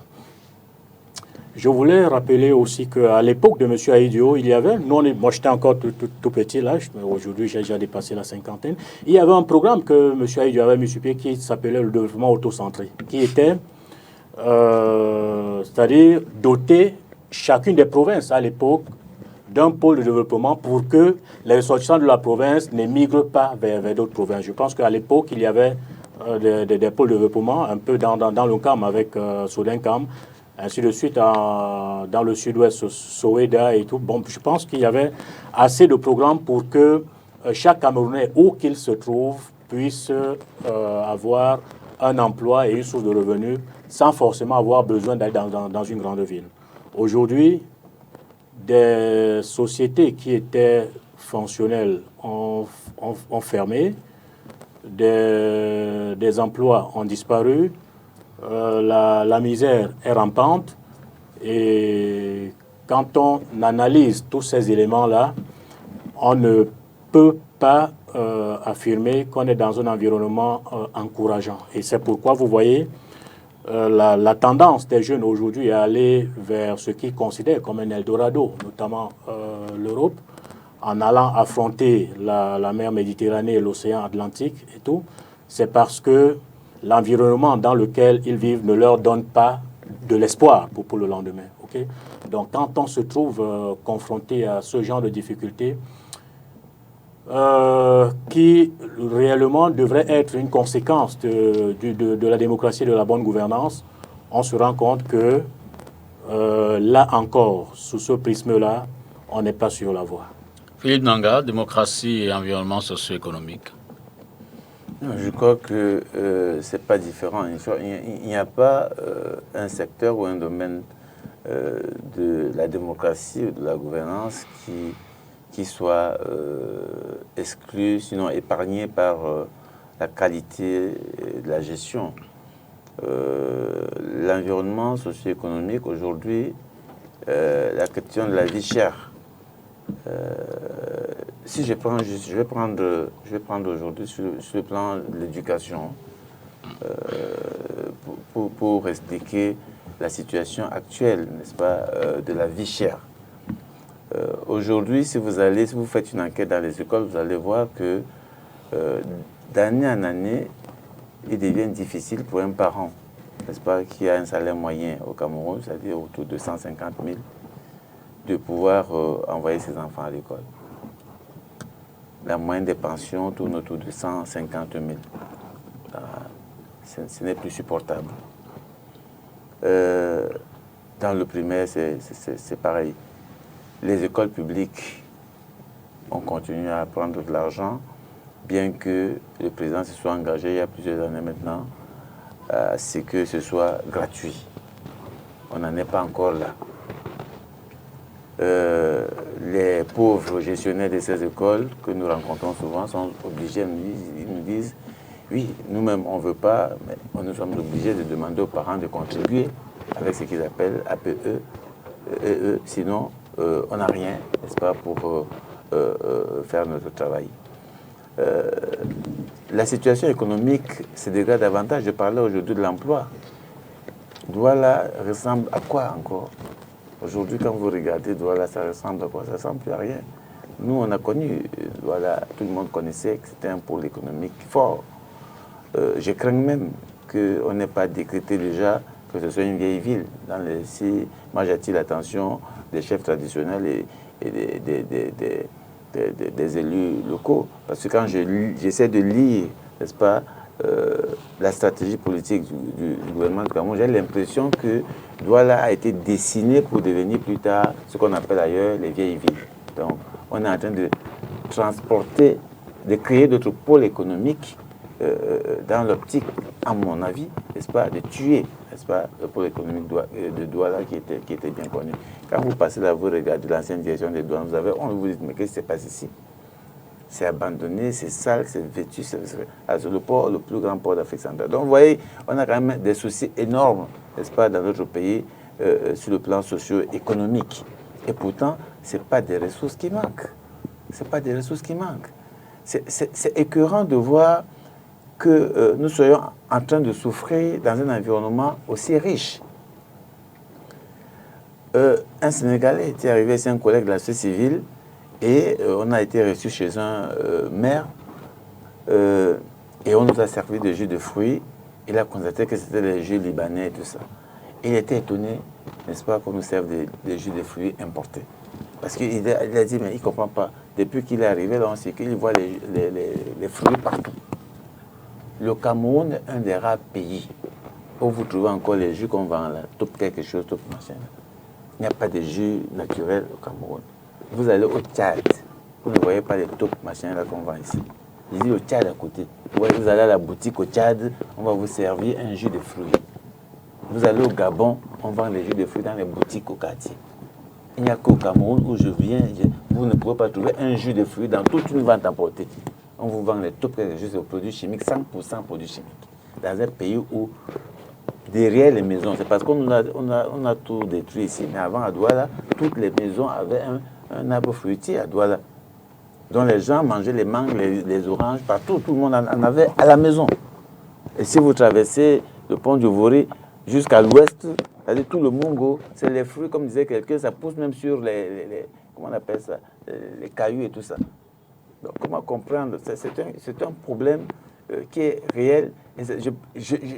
J'ai vu des gens s'agiter autour du 40e anniversaire, j'ai dit, mais si ces mecs étaient sérieux, je crois qu'ils auraient fait en sorte que ça passe inaperçu. Ça risque d'être indécent de parler du 40e anniversaire, n'est-ce pas, de ce régime, parce qu'il est triste. Il est triste. C'est 6 novembre, hein? C'est devant. Oui, mais c'est pour ça que je dis qu'il est triste. Moi, honnêtement, parce que j'ai vu des agitations, je dis, mais ils veulent vraiment célébrer ça. Donc, je pense qu'il y a un gros souci de gouvernance qui affecte tous les secteurs de la vie. Et évidemment, au centre, la question socio-économique. On ne peut pas circuler pour aller de Douala à Yaoundé. C'est 240 km. Vous mettez 5 heures du temps. Vous pouvez vous développer comment? Vous voulez circuler, mon frère là, parlait de Ngoma. Si vous voulez partir d'ici pour arriver à PK17, c'est 2 heures du temps. Dans la même ville.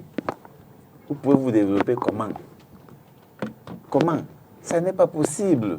D'accord. Donc, je pense que, je ne sais pas quel est le bilan qui va se faire pour ce 40e anniversaire, Mais j'ose croire que le résultat de ce bilan va montrer qu'il faut vraiment arrêter assez vite la saignée. Parce que sur tous les plans, y compris le plan de l'environnement socio-économique, c'est le mal-être total. Aujourd'hui, nous sommes ici. Si vous allez de l'autre côté, là, quoi, vous ne pouvez pas circuler. On vend tout partout. C'est une vie jamais vue. C'est-à-dire, on aura parlé de l'insécurité. Oui, mais après, c'est le gouvernement qui est responsable de ça. Je n'ai pas connu une ville dans un pays comme Douala, même Yaoundé. C'est-à-dire que c'est terrible. Partout, on vend tout partout. C'est-à-dire, le trottoir, on ne connaît pas. Il n'y a pas d'espace libre. Tout le monde s'installe où il veut s'installer. Et il y a des maires qui sont là, des gouvernants qui sont là. Les pauvres maires, moi je vois des maires qui veulent se battre pour essayer de construire leur commune. C'est tellement compliqué. D'accord. Tellement compliqué d'avancer. Je crois que le niveau de malgouvernance est tel que pour corriger, ça va être super compliqué. La décentralisation, je suis d'accord. C'est la solution, on le sait, c'est une des solutions fiables et solides. Mais c'est encore le gouvernement qui a torpillé sa solution. Absolument. On est encore là en train de balbutier sur la décentralisation, alors que tout le monde savait que bon, c'est la voie de sortie, n'est-ce pas, de la pauvreté et d'autres maux qui minent le pays. Mais ils ont encore torpillé ça. Aujourd'hui, c'est des bagarres. On ne s'en sort pas. Honorable, je rappelle que vous avez quand même une expertise poussée également sur les questions de ressources humaines, donc d'emploi.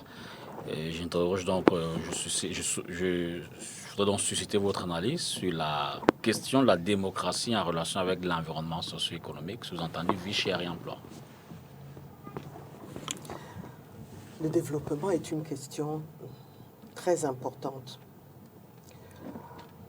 et très complexe parce qu'il y a beaucoup de facteurs qui entrent en jeu et dont on doit avoir la maîtrise. Et nos villes sont des exemples patents de ce qu'est la difficulté de passer de la ville intermédiaire à une vraie mégapole. Quand je disais que la gouvernance a besoin aussi que tous les acteurs soient alertes et chacun apporte quelque chose. Est-ce que les partis politiques que nous avons, qui se plaignent qu'il y en a 300, et chaque fois que quelqu'un veut se faire exister, il crée un parti politique lui-même? Il n'y a pas de problème. Mais la liberté... Oui, alors qu'on ne se plaigne donc pas qu'il y en ait 300 et qu'on dise qu'il y a 300, c'est parce que ça plaît au gouvernement ou bien au RDPC. Non. Donc, je pense que... diviser pour mieux régner. Non, mais est-ce que c'est le RDPC qui a demandé que l'UDC chasse Mbaka? Non, on n'a jamais chassé. Qu'est-ce que ça vient faire là? On n'a pas chassé. Quand vous parlez du RDPC à tort et à travers, vous êtes content. Je parle d'un président. J'ai parlé. Vous voulez parler du parti politique, vous parlez de M. Sambaka? Oui. Là, vous rentrez dans l'individu Sambaka. Oui.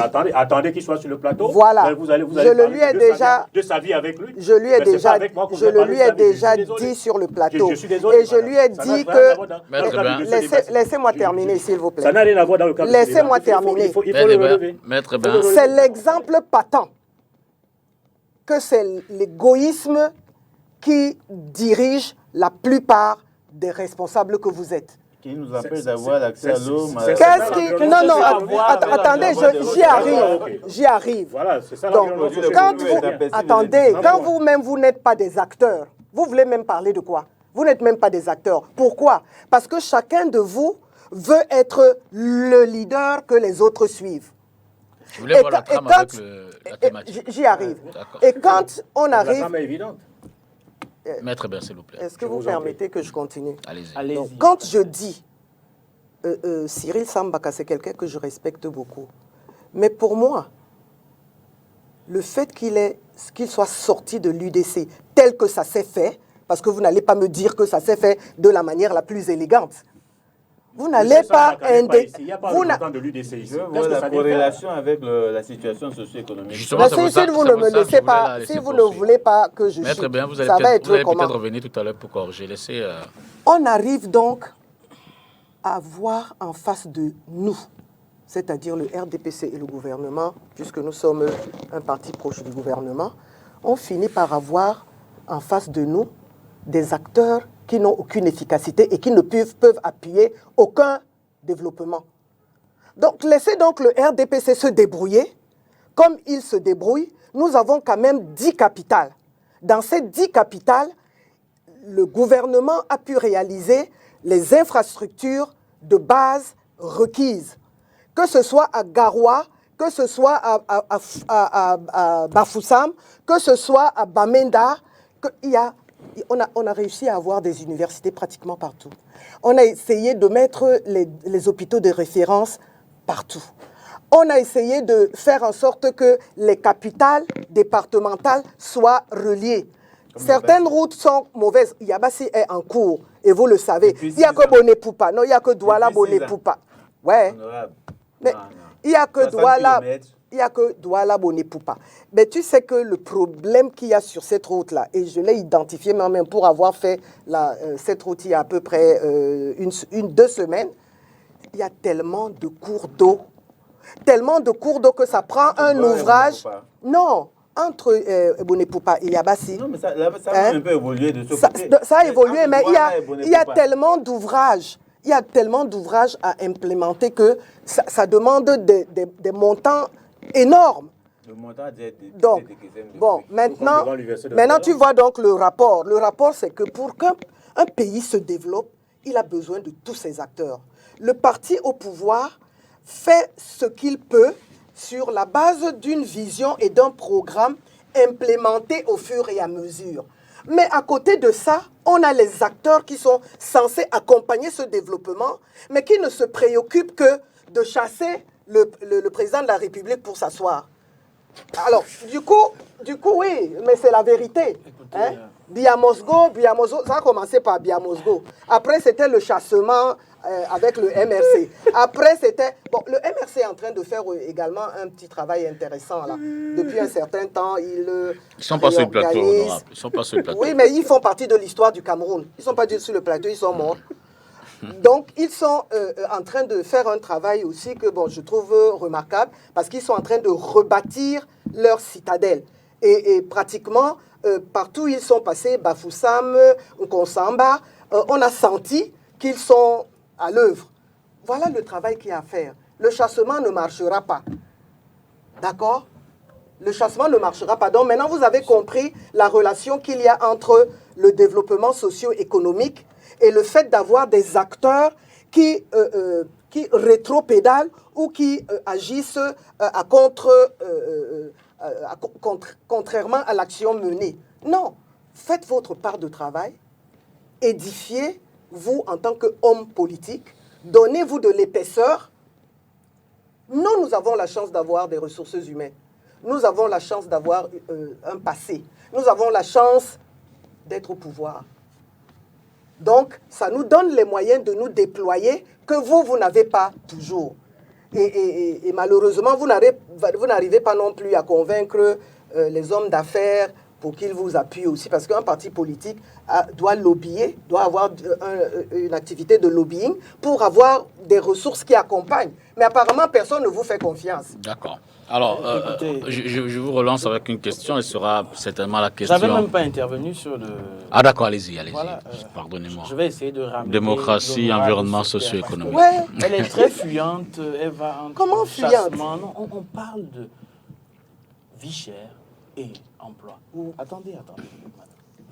Quand on a Vous savez, honorable, vous savez combien de candidats il y a à l'emploi chaque année au Cameroun?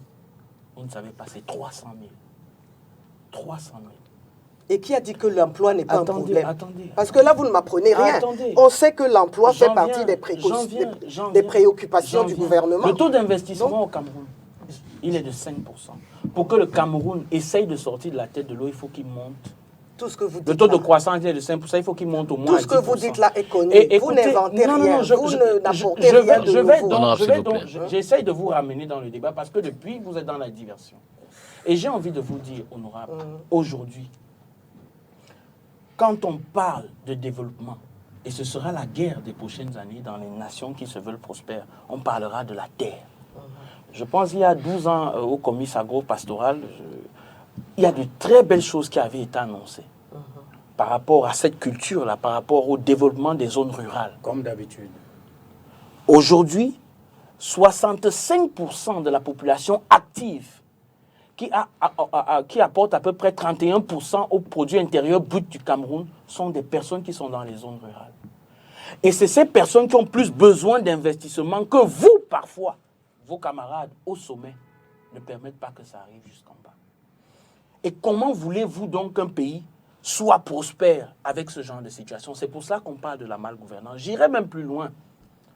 Aujourd'hui, et c'est une proposition que le PCR fait dans le livre du fédéralisme communautaire, nous encourageons et nous demandons même à ceux qui ont le pouvoir de décider de faire que toutes ces masses-là, parce que depuis au moins 3 ans, nous sommes à 900 000 personnes, qu'on puisse les réorienter à la formation de tout ce qui concerne la terre, parce que la terre ne trahira jamais.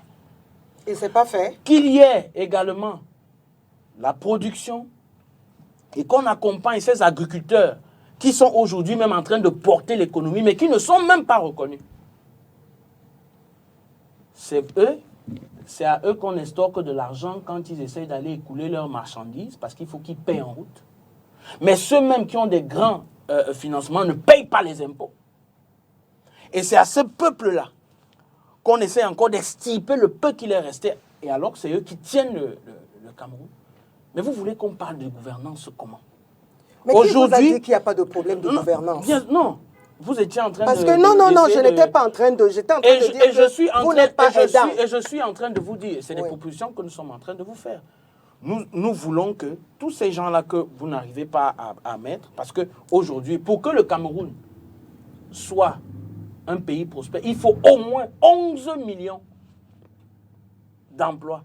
Mais aujourd'hui, nous sommes pratiquement à 800 000. Ça fait un gap de moins de 10% même. Contrairement à la Côte d'Ivoire qui a 1 250 000 employés. C'est-à-dire, pour qu'il y ait un emploi public, il faut 4 emplois au niveau du privé. C'est ce qui développe une nation. Maintenant, pourquoi on ne peut donc pas rendre ceux-là, ces agriculteurs-là, qui au moins créent des emplois, pourquoi on ne peut pas leur donner la possibilité d'avoir des emplois plus rentables? Et c'est cette politique-là que nous, au PCN, nous prenons. C'est pour cela que... Il y a des tas de programmes pour ça. Bien sûr, mais ils sont où? Il y a des tas de programmes au niveau du ministère de l'Agriculture, appuyés par les partenaires au développement. Mais pourquoi on ne facilite donc pas l'accès aux terres? Vous permettez même que les étrangers viennent acheter les terres ici. Pour le foncier, je suis d'accord avec toi. Donc il faut que ces mécanismes soient mis ensemble, que le foncier soit réglé, que le côté agricole aujourd'hui, qui est en train de porter même l'économie, qui est ignoré, soit mis en avant. Et que finalement, on essaye de réorienter, qu'il y ait des politiques de réorientation de ceux-là qui veulent l'emploi dans un secteur qui sera riche dans les prochains jours. Donc, aujourd'hui, la vie chère, nous avons un facteur exogène, qui est la guerre en Ukraine, mais qui n'est pas le seul. Il y a les facteurs endogènes également qu'on vient de citer. Donc, il est préférable, et je pense que tous les copanélistes ici ont proposé des choses. Ne dites pas toujours qu'on est là à critiquer pour critiquer. Non, si l'AFP vient à vouloir diriger, c'est parce qu'ils ont des propositions et ils les font. Donc, aujourd'hui, honorable, ce que vous devez faire, au lieu souvent d'entrer dans ces provocations-là, c'est d'essayer d'abord de présenter vos faiblesses et de reconnaître les propositions qu'on vous fait. Alors, question de sortie, on va commencer par vous, peut-être honorable. Hein. Pourquoi tu veux qu'ils m'enferment tous à la fin? Ils ne vont pas vous enfermer, ils sont très galants, soyez-en sûrs. Bon, c'est l'analyse de fin simplement. C'est plus dans le débat. Alors, la démocratie d'aujourd'hui, qu'est-ce qu'il lui faut de plus? Qu'est-ce qu'elle a, comment je vais dire ça? Comment je vais formuler ça? Qu'est-ce qu'on devrait lui ajouter pour que l'opinion, les populations, les acteurs politiques et tous ceux qui participent au développement de la cité ont effectivement le sentiment que le Cameroun est définitivement un pays démocratique. Parce que ce n'est pas le cas aujourd'hui. Je veux dire, quand on écoute les rapports de la société civile, quand on écoute les partis politiques, chacun a le sentiment, l'impression dans son coin, dans son axe d'action dans la vie publique, que l'analyse est différente, que l'on soit d'un bord à l'autre. Notre pays n'est pas facile, Dipita Tongo. Notre pays n'est pas facile parce que nous sommes une sorte de fédération de peuples qui, pendant une centaine d'années à peu près, avons appris à vivre ensemble et à partager ensemble. Ces peuples ont des objectifs spécifiques qu'il faut intégrer, dont il faut prendre en compte, qu'il faut prendre en compte. Nous avons des problèmes d'une démographie galopante qui ne laisse pas souffler les managers parce que tout le temps bousculés par les pressions, les besoins de base qui sont loin d'être atteints. Il faut trouver des solutions, il faut trouver l'argent qu'il faut, etc. Mais je crois que le président Paul Biya a mis en avant l'accès aux libertés. Et je pense que c'est ce que nous sommes en train de pratiquer depuis bientôt 40 ans. Et personne ne peut dire qu'il n'y a pas de progrès. Oui, peut-être que certains comme Nanga, Philippe Nanga, pensent qu'on a rétrogradé, on a reculé sur certains pans, mais je pense que globalement, nous sommes un pays libre. Est-ce qu'il y a des efforts à faire? Oui, certainement. Peut-être que le consensus doit être plus pratiqué, c'est-à-dire la culture du consensus doit être plus mise en œuvre pour que le sentiment d'appartenance et d'adhésion soit plus fort. Mais c'est des choses qui s'acquièrent, mais pas dans l'agressivité, pas dans les guerres, pas dans les... On n'y arrivera pas. Donc moi, j'ai confiance. Et c'est pour ça que je vais fêter les 40 ans de Paul Biya. Ah bon? Oui, oui Philippe, s'il te plaît, excuse-moi, tu as ton opinion, laisse-moi avoir mon opinion. Je vais fêter pourquoi? Parce que malgré toutes les difficultés qui se sont présentées tout le long de ce parcours, ce monsieur a réussi à faire en sorte que le Cameroun reste une nation respectée. Merci. Respectée. Ah bon? Oui, et de par le monde. Merci. Le Cameroun est plus respecté, honorable. Philippe Nanga, c'est ce qu'il faut en guise de conclusion pour atteindre la plénitude, si je peux le dire ainsi, de la démocratie. Il faut appliquer les principes qui sont recommandés par les instruments internationaux ratifiés par le Cameroun. Instaurer un état de droit, la transparence, lutter contre la corruption, la séparation de pouvoir. Tout ça, on le fait. Non, honorable. Pas suffisamment peut-être. On le fait. Non. Mot de fin. Je ne sais pas, on le fait. Non, après, oui, on va dire qu'on le fait, quand on va dire qu'on construit des routes, mais après, on ne voit pas des routes. Donc, je pense que si vous voulez faire, on veut faire un état des lieux sérieux, il me semble qu'aujourd'hui, l'État du Cameroun a besoin d'être refondé dans son entièreté. C'est-à-dire qu'il faut repenser notre pays et le ramener sur la bonne voie. Nous sommes comme un enfant égaré qui est perdu, qui a laissé la bonne route il y a longtemps et qui ne peut pas s'en sortir tant qu'il ne retrouve pas la bonne route. C'est pour ça que je parle de refondation. Donc, il est bon aujourd'hui que notre pays mette en place un cadre de réflexion globale, collectif, participatif, où toutes les forces vives se mettent ensemble autour de la table pour faire l'état des lieux, faire un diagnostic ensemble et mettre en place des institutions qui vont permettre à ce que la démocratie fonctionne normalement. Moi, je plains les partis politiques parce que vouloir s'engager dans l'état actuel de notre système de gouvernance, vous ne pouvez pas vous en sortir. On vous a dit que c'est Dieu qui a mis Biya là. Donc, parce qu'ils savent très bien que les citoyens ne peuvent pas s'en sortir dans l'état actuel du système de gouvernance. C'est pour ça qu'il faut absolument une refondation.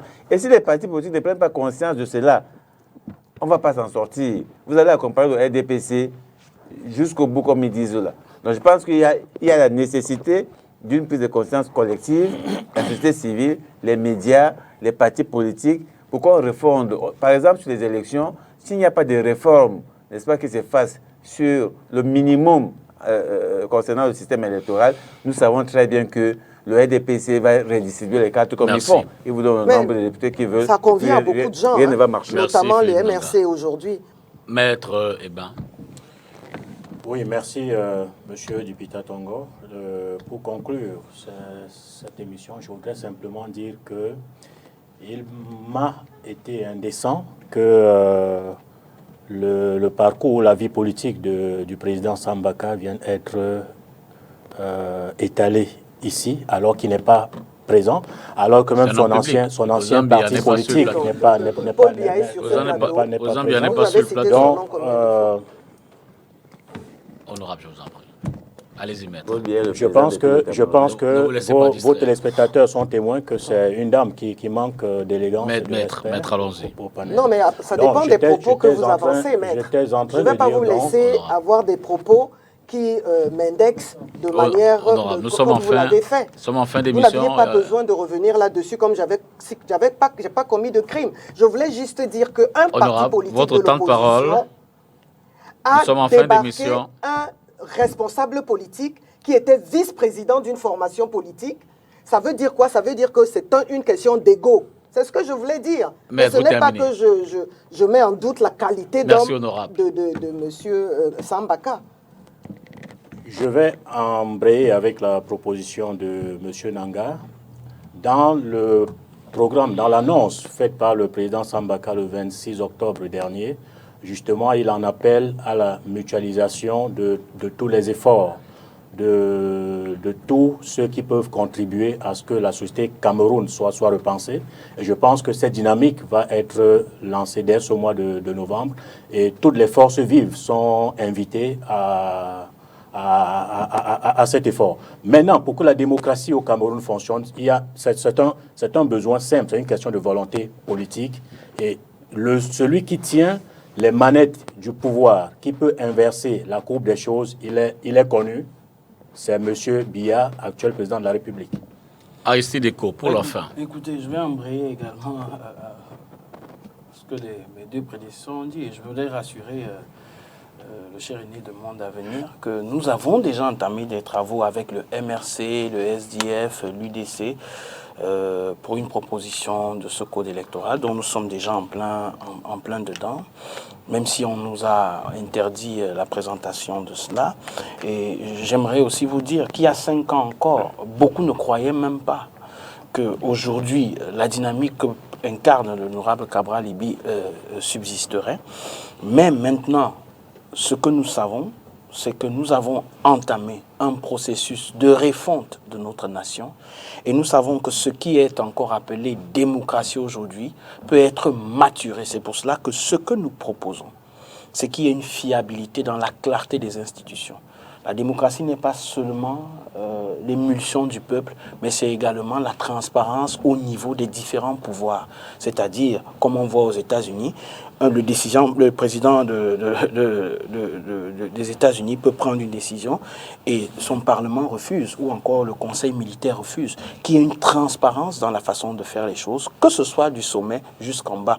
Parce qu'aujourd'hui, pour la décentralisation aboutie, qu'est-ce qui va mettre en avant la démocratie? C'est la capacité des gouvernants au niveau micro de pouvoir présenter à leur peuple le devenir de leur nation, ce qui montera jusqu'au niveau macro. Aristide Eko, Philippe Nanga, Honorable Alice Rostongo Dolabel, maître, bienvenue. Merci à vous d'avoir porté la réflexion au thème de ce soir, Cameroun, une démocratie. Merci à vous à la maison également d'avoir regardé cette autre édition de Cartes sur table. Bonsoir et à mardi prochain pour une autre.